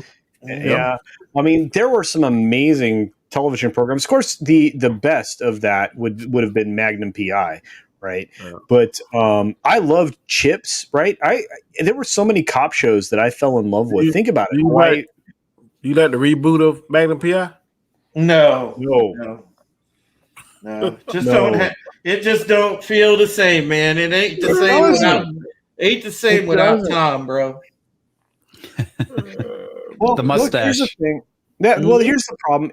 There are certain characters that are iconic, right? I mean, like if you were going to recast, like there's just a whole lot of characters you don't recast, right? Like Fonzie. If you were gonna, how could you remake Happy Days? How do you remake Happy Days? You can't. You can't do Archie Bunker and all in the Family again. First of all, you can't do it anyway. But I'm just saying, is you couldn't recast, Mr. Carroll. You just couldn't. I mean, oh God, you cannot replace George Jefferson. No. I would help set the world on fire if somebody did that. It's just there. We grew up. These people were icons. They are part of the character. So reboots don't work. They just don't. March 47 said, which theme song from the 80s is the best? WKRP in Cincinnati. I love that show. I do too. That was a good great theme song, dude. Oh my God, Hessman was brilliant. Actually, everybody in that cast. Think about it. We just lost one of them too a couple days ago. He was on WKRP in Cincinnati. The dark-haired guy with that was goofy. Oh crap, I forget his name. The one that was always hitting on the blonde. Yes, that's or Herb. I think that was Herb. He's Herb. Yeah. Herb. Yeah. Always hitting on Lonnie. Les Nessman was great. The actual newsman here on WKRP in Cincinnati. It was freaking amazing. Wild Wild West was good too. God, I used to love that show. Yeah. Man, so much great stuff. We were blessed. There was a golden age. I think somebody said it. Oren said it in the chat. Said 70s, 90s can never be redone just because of cancel culture and PC Karens. Well, not only that, but you had iconic characters. You had iconic people. You also had iconic actors too. There was one show that holds up to that. I don't know if you ever seen it. You ever seen Boss Illegal? Yeah, like a long time ago. Oh my God, Boss League was awesome. That show. Well, consider how many people went through there. You had William Shatner, Robert Downey Jr., and David Spade. God, they were awesome. Yeah. Well, you also had several people, but the guy from the Blacklist, James Spader, was in there too. You had like 5. He was like he stayed the whole time. Yeah, you had 5 legitimate actors, like big time people. Plus, of course, Mrs. Harrison Ford, Callisto. I should eat several crackers. Flockhart, that was in that show for a bit of time. But there was a lot of that. And you know what? Basco Scenario just brought up Night Court. Yeah, well, he's the second person, probably third. Mm-hmm. But yeah, he's like Night Court, and I agree, man. Night Court was the best. Yeah, can you imagine like trying to recast Bull? You couldn't. Well, anybody. I mean, they're doing a reboot sequel thing, right? That's not gonna work. That's not gonna work. Even with John Larroquette, that's not going to work. By the way, John Larroquette, right? Just he's incredible. Just a character you couldn't get away with these days. Mm-hmm. What was the black lady on her name? Was it Madge Sinclair? Roz. Yeah, Roz. Yeah, Roz. The other bailiff. I loved her so much. She's one of my favorite people on television. Oh my God. Oh God, Ginger Ninja, please don't mention that Perfect Strangers thing. I'm so ticked off about that. Oh God. I agree with you. remake. Puke emoji on that one. Yeah, no, and actually somebody brought up the original television show Mission Impossible with Peter Graves. Yeah, that's good. Are they doing Man, a Friends reboot too? I thought I heard that. No, if they did a reunion show. they did a reunion show, but Gunsmoke. Oh, wow. I ain't watching it. Gunsmoke. Kung Larry- Fu. That was the one I always enjoyed as a kid. Oh Yeah. God, and they're rebooting that, and it's insane. oh, it's terrible. It's I terrible. know they tried doing that continuation like back in the I think it was like the late 90s, early 2000s. Yeah, that didn't that was work. terrible. Y'all probably gonna disagree with me, man, but that new Equalizer, it ain't bad. It's not bad, Dude, I tried. I gave it 3 episodes. It's not Look, bad, man. Danny, let me tell you this. I love Queen Latifah. I think Dana is an incredible actress. She's incredible at everything she does. That was not her role. Do you know what she's not? A kick-ass action fighter. Yeah. I was going to say an old British man. But No, or Denzel Washington. she grows into Denzel it though. Washington. She grows into No. it. Yeah, Danny, I love you. man, but no. Don't laugh. Yeah. I'll be honest, man. I haven't seen it. Hey. I can't judge it. I was Yeah. like you. I was like you, Coach. I was like, this ain't. But man, I kind of But I hung in there. watched. And man, I did. she got better. She got better. Oh, that's the problem. And she's still. This is the thing.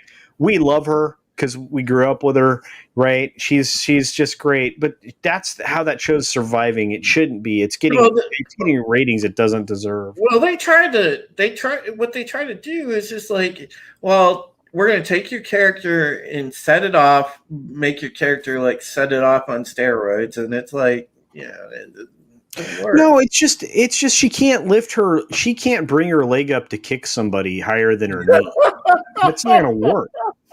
Yeah. No, I wonder what he's laughing at. Is like at the chat or at Coaster? I'm laughing at Culture, man, because the original Equalizer couldn't do nothing. He had somebody to fight for him. He was an old British guy. I mean, Denzel Washington they're Washington's trying- here with his hands and stuff. He ain't doing no kicks and stuff. No, but that's the point. You can't believe her. She looks like everything she's doing, she's laboring. I love you, man. We should watch it together. That would be the best stream There you ever. go. There you go. Danny Comic Chat and Culture Casino, the four C's, watch this show, and I'm like, oh my God, what are they having her do? I'm not laughing at you, man. It's just funny, man. What you Hey, that's gold content right there. You two watching that. Yeah. Oh my God. Yeah, man. Damn. You two guys doing a weekly review of that would be hilarious. Weekly review. I think it should be a weekly watch party. Oh my God. Yes, Hey, you guys, listen, you gotta watch a show. You gotta watch a show, and I watch a show that you like. How about that? You know what? Dude, I gave it 3 episodes. This is the problem. I love her. So I'll do it, man. If we want to do it one time and if it works, we can try it again. The problem is that I'll watch it and then you and I'll get together. We'll do a show and then I'm going to find a building to jump off of. That's what's going to happen. Yeah. All right. Let's get some super chats real quick. I've been looking at this one for a while, laughing my ass off. Me too. Toxic Man Flu for $5. I got 150 rounds through my P365 comics and no failures. Have you tried cleaning it? Yes, I tried cleaning it multiple times. Still jams. I should probably send it back to the manufacturer. Yeah, dude. No. Probably an ammo issue. Initially, I thought it was, but I started using higher quality ammo, and it still freaking jammed. Mm-hmm. Wow, that's crazy. Man, I've never had that happen. Yeah, I mean, my Glocks, all of them, just clean. Bam, bam, bam, bam. Yeah, that's the thing I like about Glocks is that they don't stop. They don't stop. No, dude, and I like the fact that I don't have to worry about a safety because there's a little extra thing there on the trigger, and then. All right, Toxic Man Flu for another $2. Culture Casino, Gator Lover, and Bread Loaf Thief. What? Damn you, culture. That was from Danny's example from earlier. Don't you know we're gonna need that bread when we're all standing in the bread lines? Come on. I can make Toxic Man Flew for another $5. I'd pay good money to watch you four suffer through designing women, 30-something, and Falcon Crest. Believe this or not, I've watched Designing Women and Falcon Crest. Yeah, at least give me Moonlighting to temper the other three. Or Dallas. Sorry, 1,500, not 15,000. My bad. Oren pointed out that I can't do math right. No, there are no math. A little boy. Dallas, you could serve me Dallas. The rest of that, no, thank you. Big piles of no, thank you. Wow. Yeah, my mom used to watch Falcon Crest in Dallas all the time. Mm-hmm. It came on Friday nights. It was it was Friday night. Falcon Crest had Morgan Fairchild, didn't it? Didn't Falcon Crest have Morgan Fairchild in it? Yeah. No, it didn't. So. I thought she was in one of those shows. She was smoking. Morgan Fairchild. I think she was on Knots Landing. Knots Landing. Okay. Morgan Fairchild was banging, bro. I used to make fun of those shows all the time. I'd call it as a kid Falcon Crust and then Nazis Landing instead of Knots Landing. I enjoyed Dukes of Hazzard. I like the A-Team. You guys remember the A-Team? Yeah. Yeah. Oh man. Apparently George Papard was a right prick. George Papard made an awesome Hannibal, though. Oh no, he did. But if was it? I think it was Toy Galaxy. They did a history of, or they go and kind of like break down these shows and stuff that happened about the making of. Right. And apparently George Papard was a right prick. He was iconic, though. I mean, he was in a lot of roles. Holy crap! He's part of the reason why I guess it was season 5. How many seasons were there? He's the reason why the last season sucked. Let's put it that way. Wow. Yeah. So, Danny, I got to ask you, man, what is your favorite TV show? All-time favorite. Now of all time? All time. I'm going to get shot in the face. I don't think I can answer that, honestly. I can't either. It's too many. If you can tell me if I can get different genres, I probably could tell you. Yeah. Go. We can go different genres. Or like comedy now, old comedy. I watch this every day. I get off work. Andy Griffith. That is my go-to. Great show. No, great show. Great show. Barney. Boss Illegal is one. There was a show called Sons of Anarchy. Good one. Before that was The Shield. Great show. Another great one. And what would be my fifth one?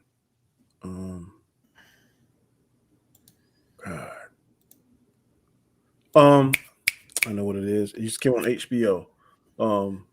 True Blood. Oh, True Blood was excellent. Yeah, Ball did a really good adaptation of those. Absolutely. Yeah. God dang. I could never answer that question. There's like 1,000 up one here. more. Yeah. One more is Power. That comes on Showtime. 50 cents. Power was very good early on. I dipped out later, but it was great from the beginning. What's your favorite cop show?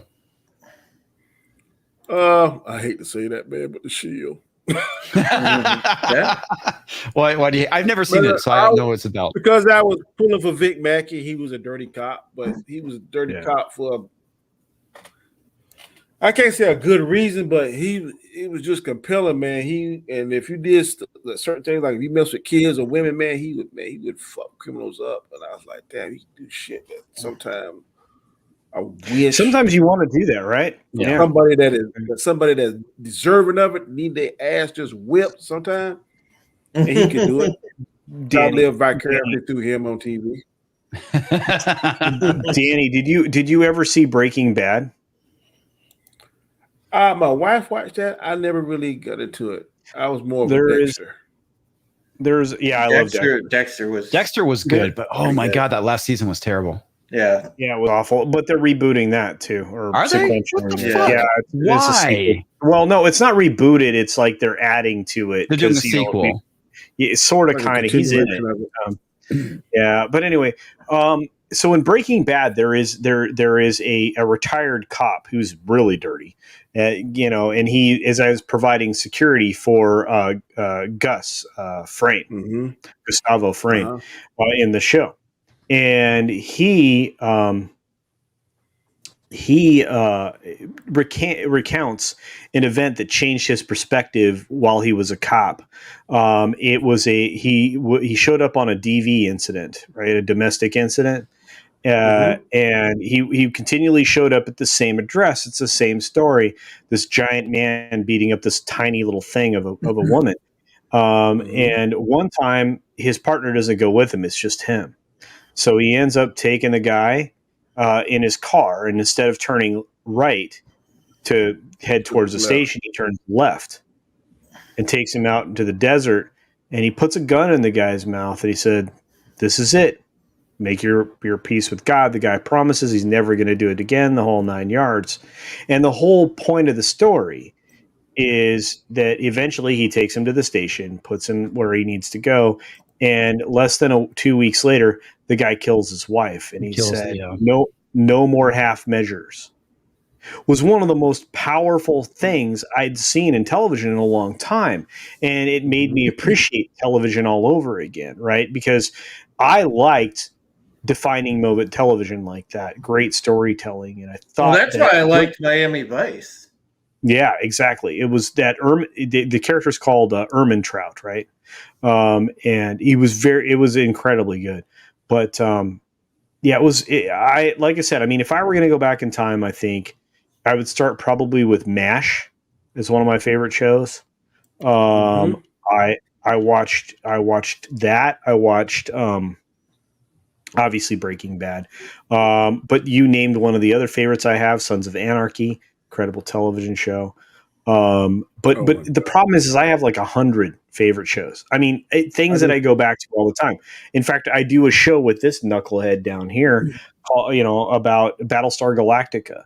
So it's just there's too much out there, right? If you break it down in genres politically, I enjoyed West Wing more than I enjoyed the Netflix show with the guy that apparently was diddling a bunch of people, Kevin Spacey, House of Cards. House of Cards.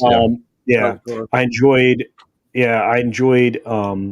just this. And it's completely diverse because it doesn't fit within my political, lining, and that's why I appreciate it. I want entertainment. It doesn't have to fit within my political bounds. It never did. But now everything's defined by politics, and it's a problem. And yeah, people are talking about Mike Hammer. Hammer was a good show. Mike Hammer was good. Mike Hammer was great. Do you remember the show that gosh dang it, Kirk? Oh my God, his name fell out of my head. We just T.J. talking Hooker? about. T.J. Hooker. Yeah, I mean, I love that. There was a lot of goofy shit that I loved, but I loved Chips. Right? I don't know why. It was stupid, dumb. Eric but Estrada? I loved Ponch was the best dude ever, right? But I would watch Happy Days 1,000 times until it jumped the shark, right? And fortunately, we had Happy Days, so now we know what Jump the Shark is. So we know when shows are no longer good and we can dip out, like Loki after episode 1. Or watch your mouth. Watch your mouth.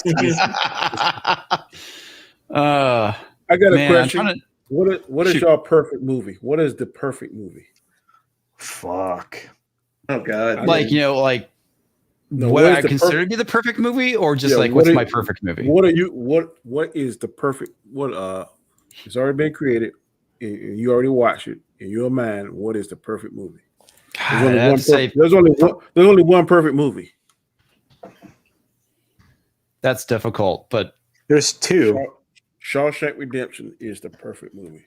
No, it's very good. It's damn close to perfect. But Raiders, nothing wrong with that movie. It is perfect. Raiders of the Lost Ark or the first Star Wars film, Star Wars, before it was A New Hope. Oh, it's perfect. New Hope ain't even my favorite Star Wars movie. That's Empire fine. is mine. Oh, Yeah, Empire Strikes Back. I was gonna say, Ooh, you know, boy, I am so outside of y'all realm tonight. It's ridiculous. My second answer for that though I was gonna say Halloween 1978, only because it maintained an edge of your seat suspense factor that was just off the charts.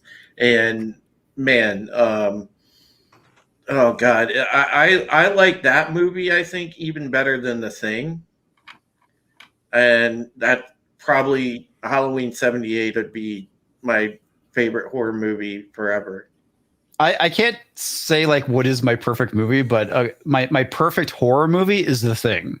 I mean, that movie is fantastic. oh, dude, the original my perfect action film is Die Hard. dude, Die Hard wins. Yeah, Die Hard. The second place though is Lethal Weapon. I mean, we can't argue on that.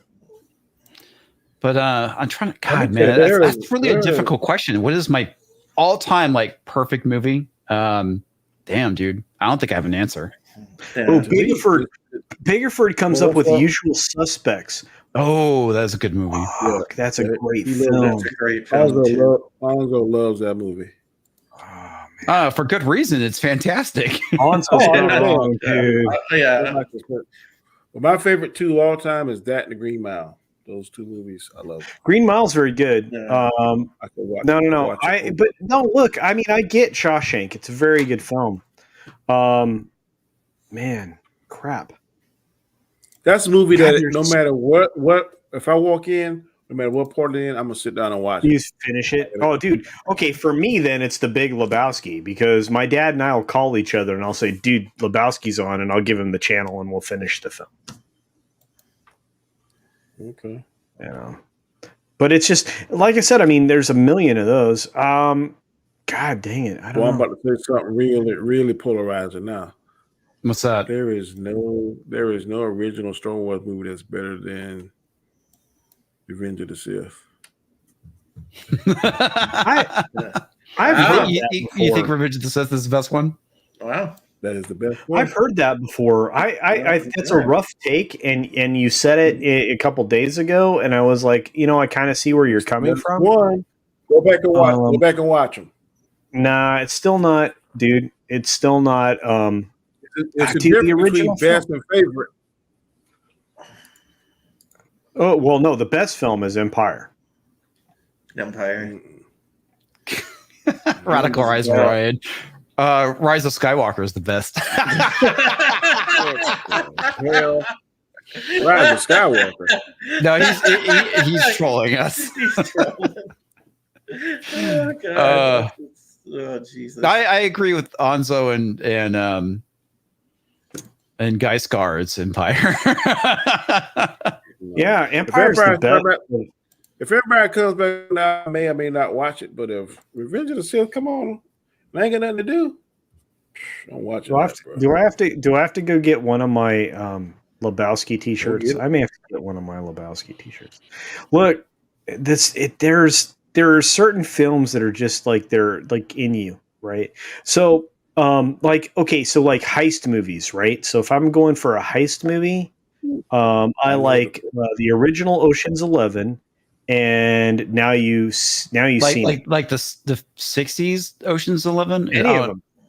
Well, no, actually, I like the more modern one, and I fucking hate George Clooney because he's a head tilt actor.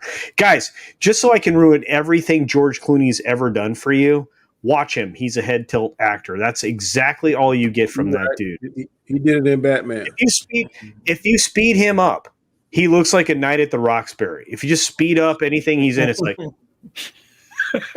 Hey, speaking of that film, that film, by the way, is an underrated classic. Which one? Night at the Roxbury. Oh yeah, well, no, George Clooney in there. It would have been a no-brainer for that dude. My favorite heist is the Thomas Crown Affair with Pierce Brosnan. Oh, that's a good movie. That's a good movie. Also, damn, nice, dude. Oh, by the way, Rene Russo. That's a sexy one. Oh, and Catch 44 comes Did Culture just jizz in his pants? Almost, yeah. Damn, I'm allowed to say that, by the way. She's on my list. You know, you have a list. She's on my list. Dude, remember Tin Cup? Just go for it, Roy. Oh, I know. And Keck 44 says a great one. A Fish Called Wanda. Yep, Keck 44 is not wrong. Yeah. Also, the first Matrix was pretty damn amazing. Yeah. Somebody picked out my best. I have no idea. But wait. The best young adult comedy ever, Porky's. Yes, I agree with you, Oren. And then for golf. Pie. Yes. Oh, American Pie. American Pie. Absolutely. Pie, yeah. And Caddyshack was freaking awesome. Yeah, hey, best sports movie showing my Cleveland bias, Major League. Oh, it's very good. It's not. It's no Bull Durham, but it's excellent. What's the one when Kevin Costner's like the general manager? Yeah. It's Bull Durham. Bull Durham. He's the catcher.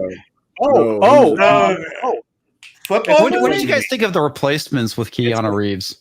Oh, I love that. Oh, that's a good movie too. I have it. I was going to ask you guys, what's your favorite sports movie? Shit. But as somebody not being into sports, I like The Replacements. I thought that was good. Any Given Sunday, bro. Any Given Sunday, yeah, that's kind of a classic. It's probably it could be Any Given Sunday, but it might be Field of Dreams. Field of Dreams is up there, but like I said, Major League for me takes the win. If I want to get the boss in the mood, it's a Bull Durham. So you know.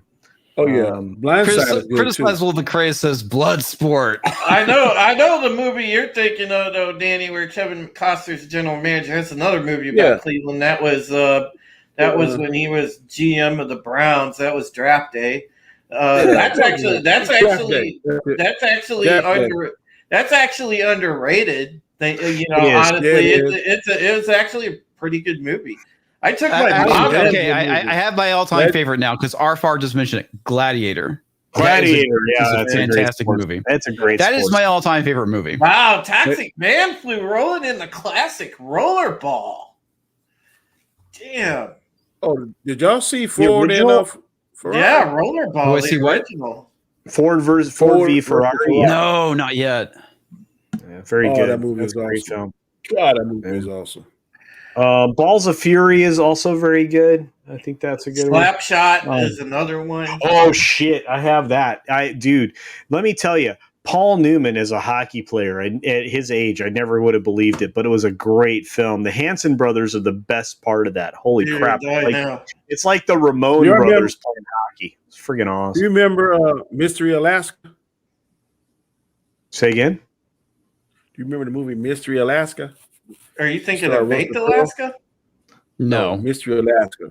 Like when the people from the Mystery Alaska played the New York Islanders on like this Ricky Dink ice court. Y'all remember that movie? It starred Russell Crowe. No. I'll have to look that up. I've never heard anything about that.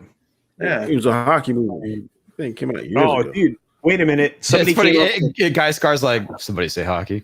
Right? Look, Dexidoodle came up with a great one as part of the Moistest Vagguard Valkyrie division. Dodgeball. Thank you, Chuck Norris. That's right. Dodgeball. Well, Shellback's old and Navy guy, so he's probably. Oh, a good one for you. What's your best Rocky movie? No, original.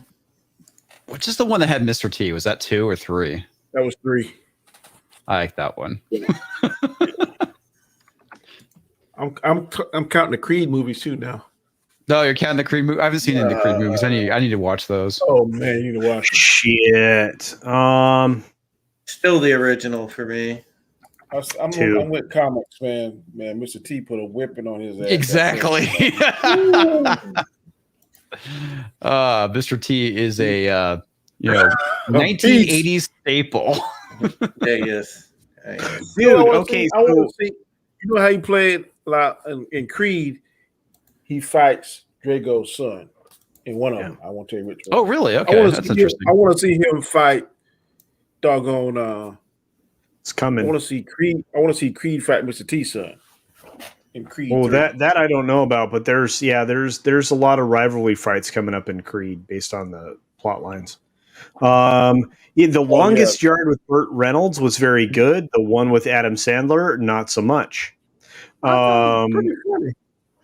Smokey and the Bandit. That's not a sports movie, but it was very good. I liked Cannonball Run. All the comedy. That's not a sports movie either. That's a race movie. The Running Man was funny, man. I love that show. That's great. That's good, maybe. Great action film, of course. Schwarzenegger and several other wrestling stars show up in that film, like the Body Ventura, who was governor of Minnesota and then went extra bananas with cheese. So that Jim Brown was in there too. Mm-hmm. Yes, he was. Jim Brown's a bad man. Yep. Love Jim Brown, but then, of course. Favorite war movie? Oh God, for probably my What's the one that personal stars Andrew Garfield? my personal favorite is Midway. God, what's the The one that starred Andrew Garfield? And he would climb up and save those people and bring them back down. I know everybody's going to say Saving Private Ryan, but mine is Midway, and it's basically because of fond memories watching it with my dad. When that movie would come on, he and I would get together and watch that. So, I don't know. I was thinking maybe it was Dunkirk, but I haven't seen. That's another one I haven't seen either. Bridge over the River Kwai. Hey, I love Hacksaw Ridge. Yeah, that's it. Hacksaw Ridge. Oh fuck yeah! Damn it! Yeah, I didn't look at that. God, I can't even believe. Basco says Platoon. Cabatano says Tropic Thunder. Well, that's right. Geez. Okay, for me, it's either 1913 or The Great Escape. Not necessarily a war movie, but it takes place during World War II. Oh yeah, there's the problem. I think I've seen like 1,000 war movies. Cripe. Because there were some John Ford movies that were so fucking good. What was that, Danny? I said American Sniper was both good and sad. So yeah, that was a good movie. Who said that? His name never went up. Eric Jr. Oh yeah, American Sniper. Yeah. All right. I love the movies based on true stories. Oh shit! I didn't even remember this. Vanilla Gorilla, also known as Critizable the Craze, says Stripes. Oh, that God, yes, Stripes. Stripes is so Would you consider that to be a war movie? It was a comedy, though. It was a Cold War movie. What are your guilty pleasure movies? There you go. Oh, my guilty pleasure movie is SLC Punk for sure. I've never heard of that. I'm not surprised. It's about these two punks living in Salt Lake City in the 80s. It's a funny movie. Okay. Oh God, mine is probably that old Scott Baio movie, Zapped. Zap. Okay. Culture. How about you, Culture? I don't even know, man. I watch so many crazy ass movies I would be judged for. I'm about ashamed to say it, but mine's The Phantom. That's not a bad movie. That's not super terrible. Every time I come on, I like what's his name, the guy that played the Phantom. Billy Zane. Billy Zane, thank you. I don't know why every time movie come on, I'll be like, damn, I gotta watch this shit for the 50 millionth time. Oh, Tina Bojan brings it The Last Starfighter. Oh, that's awesome. I wish they'd remake that. God, I wish they'd remake that. That's cool. I'm gonna have to ask the boss because there's a lot of embarrassing crap that I watch that nobody would ever watch. Like I like the film Clue. You remember the film Clue? That wasn't bad. I like Clue. I got something embarrassing for you, Culture, that I watch with my wife. Oh God, don't film this. But, man, we watch. Man, me and my wife watch Sex in the City all the time. And I've gone that's nothing. That's not a big deal. My wife, she was a huge fan of that show when it was on, and she'd play it or watch it, and I would be doing other things, and occasionally I'll just see what's going on. So yeah, you and like probably every other guy out there is probably been subjected to watching that show. I had to go to both the movies with her though. I was like, oh God. Oh, I didn't have to go to the movies. The deal is, if I go to your movie, you got to go to my movie. So I was like, fuck. Okay. I'm pretty fortunate. My wife likes sci-fi and zombie stuff. So, movie-wise, we're kind of in alignment. My wife has never gone to a Marvel movie with me. I'm like, you sure? You sure you my wife? What the hell? You supposed to like that shit. I think we saw Iron Man. I'm trying to remember what else we saw. But it wasn't until like the very end where she was just like, nah, it's okay. I'll wait. Mm-hmm. When she found out that Endgame was 3 hours, I was like, no. Not going. Damn it. There's so many great films that are terrible to everybody else. Double Team. I'm sorry. I'm about to start a hard argument. Oh.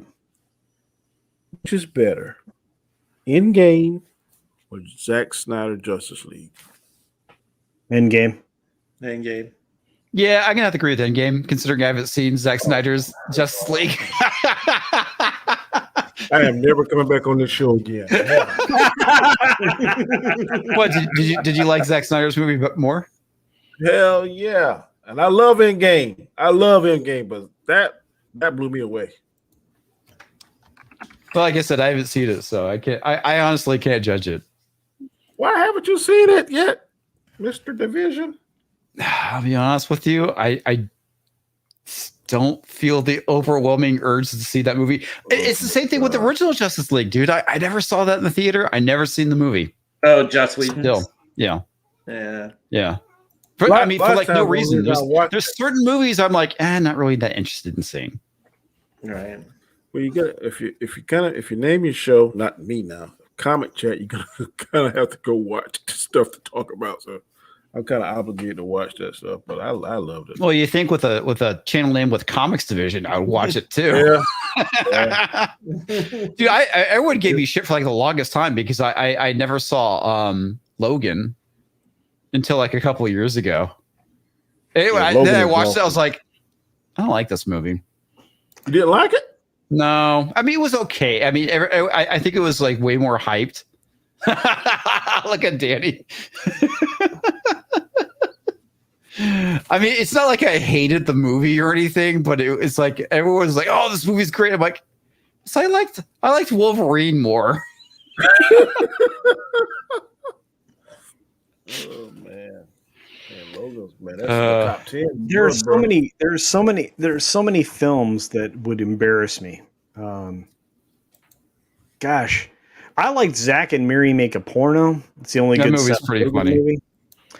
I mean, I have thousands of movies. That's the problem. Is that's all I did with my life. But at the same time, that's also a later Kevin Smith movie. So I don't know. He may have been losing his edge a bit with that.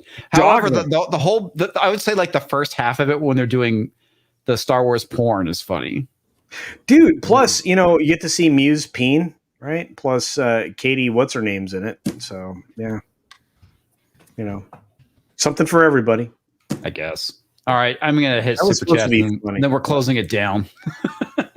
Okay. Especially after Culture Casino mentioned Jason Muse's peen. That was for the ladies, not for me. Anyway. All right, Toxic Man Flu for $5. I'd like to see a reboot of Golden Girls starring the four of you. That's a gender swap I can get behind. Negative. Oh, no, nice. I'll be Tox. Blanche. You are a terrible human being. Just throwing that out there, man. All right, Primark Vulcan for $1.99. The Miracle and Goon for hockey movies. Oh God, the Miracle's great. What a great, the Olympic film is very good. But I still think Slapshot's just like ridiculously good. Stone Cold Jeremy for $5. Mystery Alaska is a great movie. For those that haven't seen it, please do so. I will see it. Sounds like something interesting.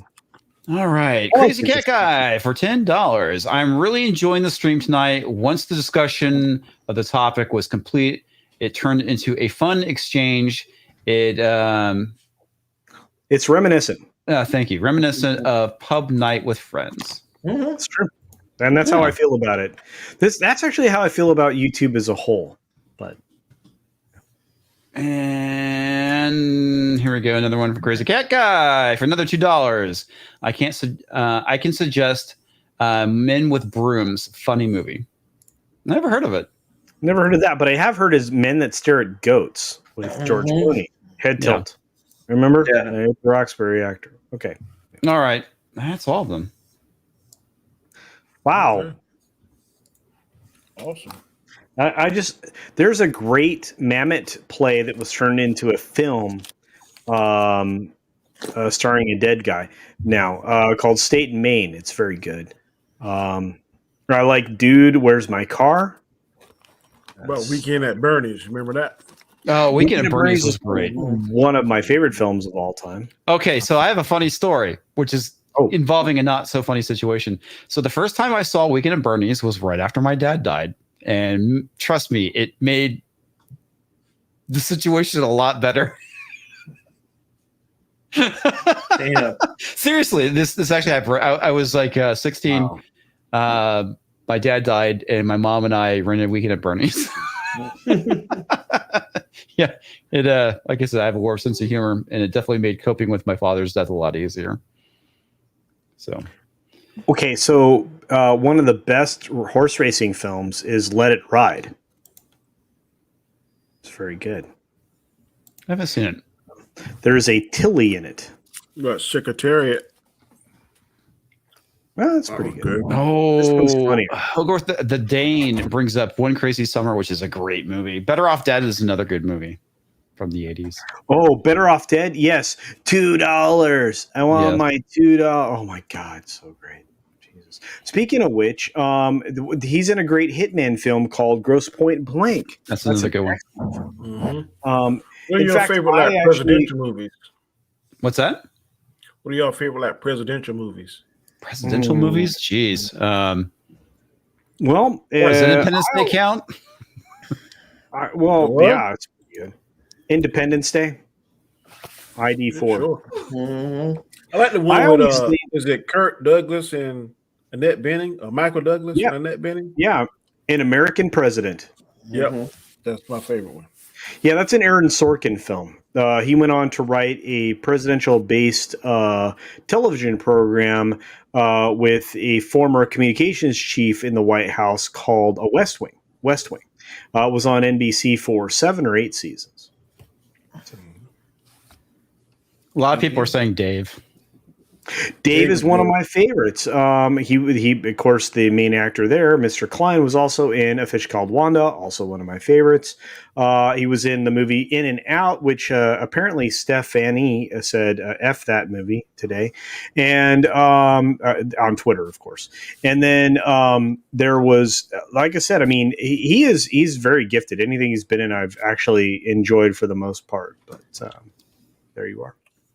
You said Olympus Has Fallen. I like all the Olympus movies. Those are good. I'm a big. I haven't seen any of those. Yeah, he's one of my favorite actors. Mark's 47 says 2 Harrison Ford films: Air Force One and Clear and Present Danger. Idiocracy. That is a good movie. Ninja. Yeah, and the one guy that I really like was the president. He was great. He was also the president in Fifth Element, right? I keep forgetting his. Come. Fifth Element. That's another fun movie. Chris, All right, guys. We will start with you, Danny. Tell everybody about yourself and where they can find you and what you do. I am Danny Graham, aka Comic Chat. Monday nights, 9 p.m. Eastern Standard Time. You can find me on my channel. It's called The Chaotic Conversations, 6 questions, 10 minutes each. And also you can find me from time to time on Sundays on Chris Knight's channel. We'll be reviewing the Loki Roundtable. Fantastic show. Also, check us out about 2.5 hours later at 8:30 on JJ Sith Lord's channel, and we'll be doing the Bad Batch Roundtable. Again, thank you again for inviting me comics. Always have a good time with y'all fellas, man. I appreciate it. Oh, yeah, man, for sure. All right, moving right along to the man with the hair, Culture Casino. Hello, everyone. Culture Casino here with the EM50 behind me and a glass of wine hidden in the background. I just want to say thank you very much. Don't forget to check out the Friday pre-flight tomorrow, which kind of predicts what I think we're all going to talk about for the weekend, although we kind of blew some of those subjects out of the water here on this stream. I also have the 6-Minute Daily every weekday. You can check that out in the morning. That's at 8:45 a.m. PST. Saturday is going to be a lot of fun. I'm going to make sure Comics gets an invite to one very soon. It's called Street Smarts. It's over on Mad Barber Entertainment, and it's always a party. Guys should check that out. It's really funny, and I get to be really frustrated. So that seems to be enjoyable to people. Other than that, check out all of the various times that I get to hang out with my friends. I am very blessed here on YouTube to have all of you and all of these wonderful people I get to hang out with on a regular basis. Thank you all for being here. Wouldn't be here without you. Be sure to take care of yourself, take care of others. Wash your hands, of course, because it's good hygiene. And until next time, thanks for having me, Comics. Yeah, you're welcome. And last but not least, the man with the hat. Beware the Drew.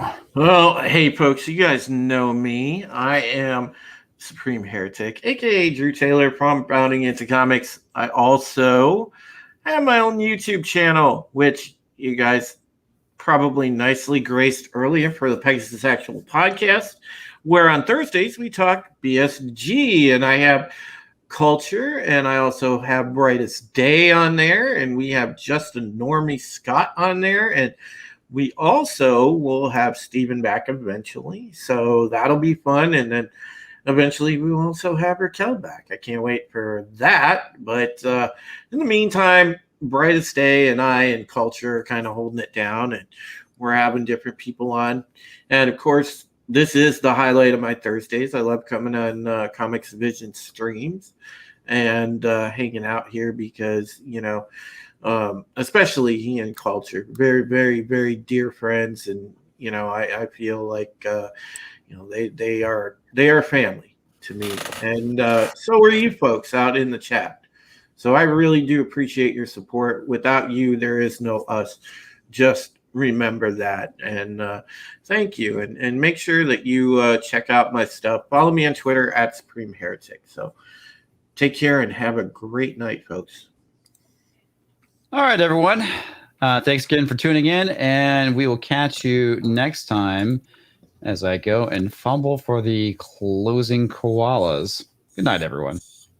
Koalas in the rain, no fucks given.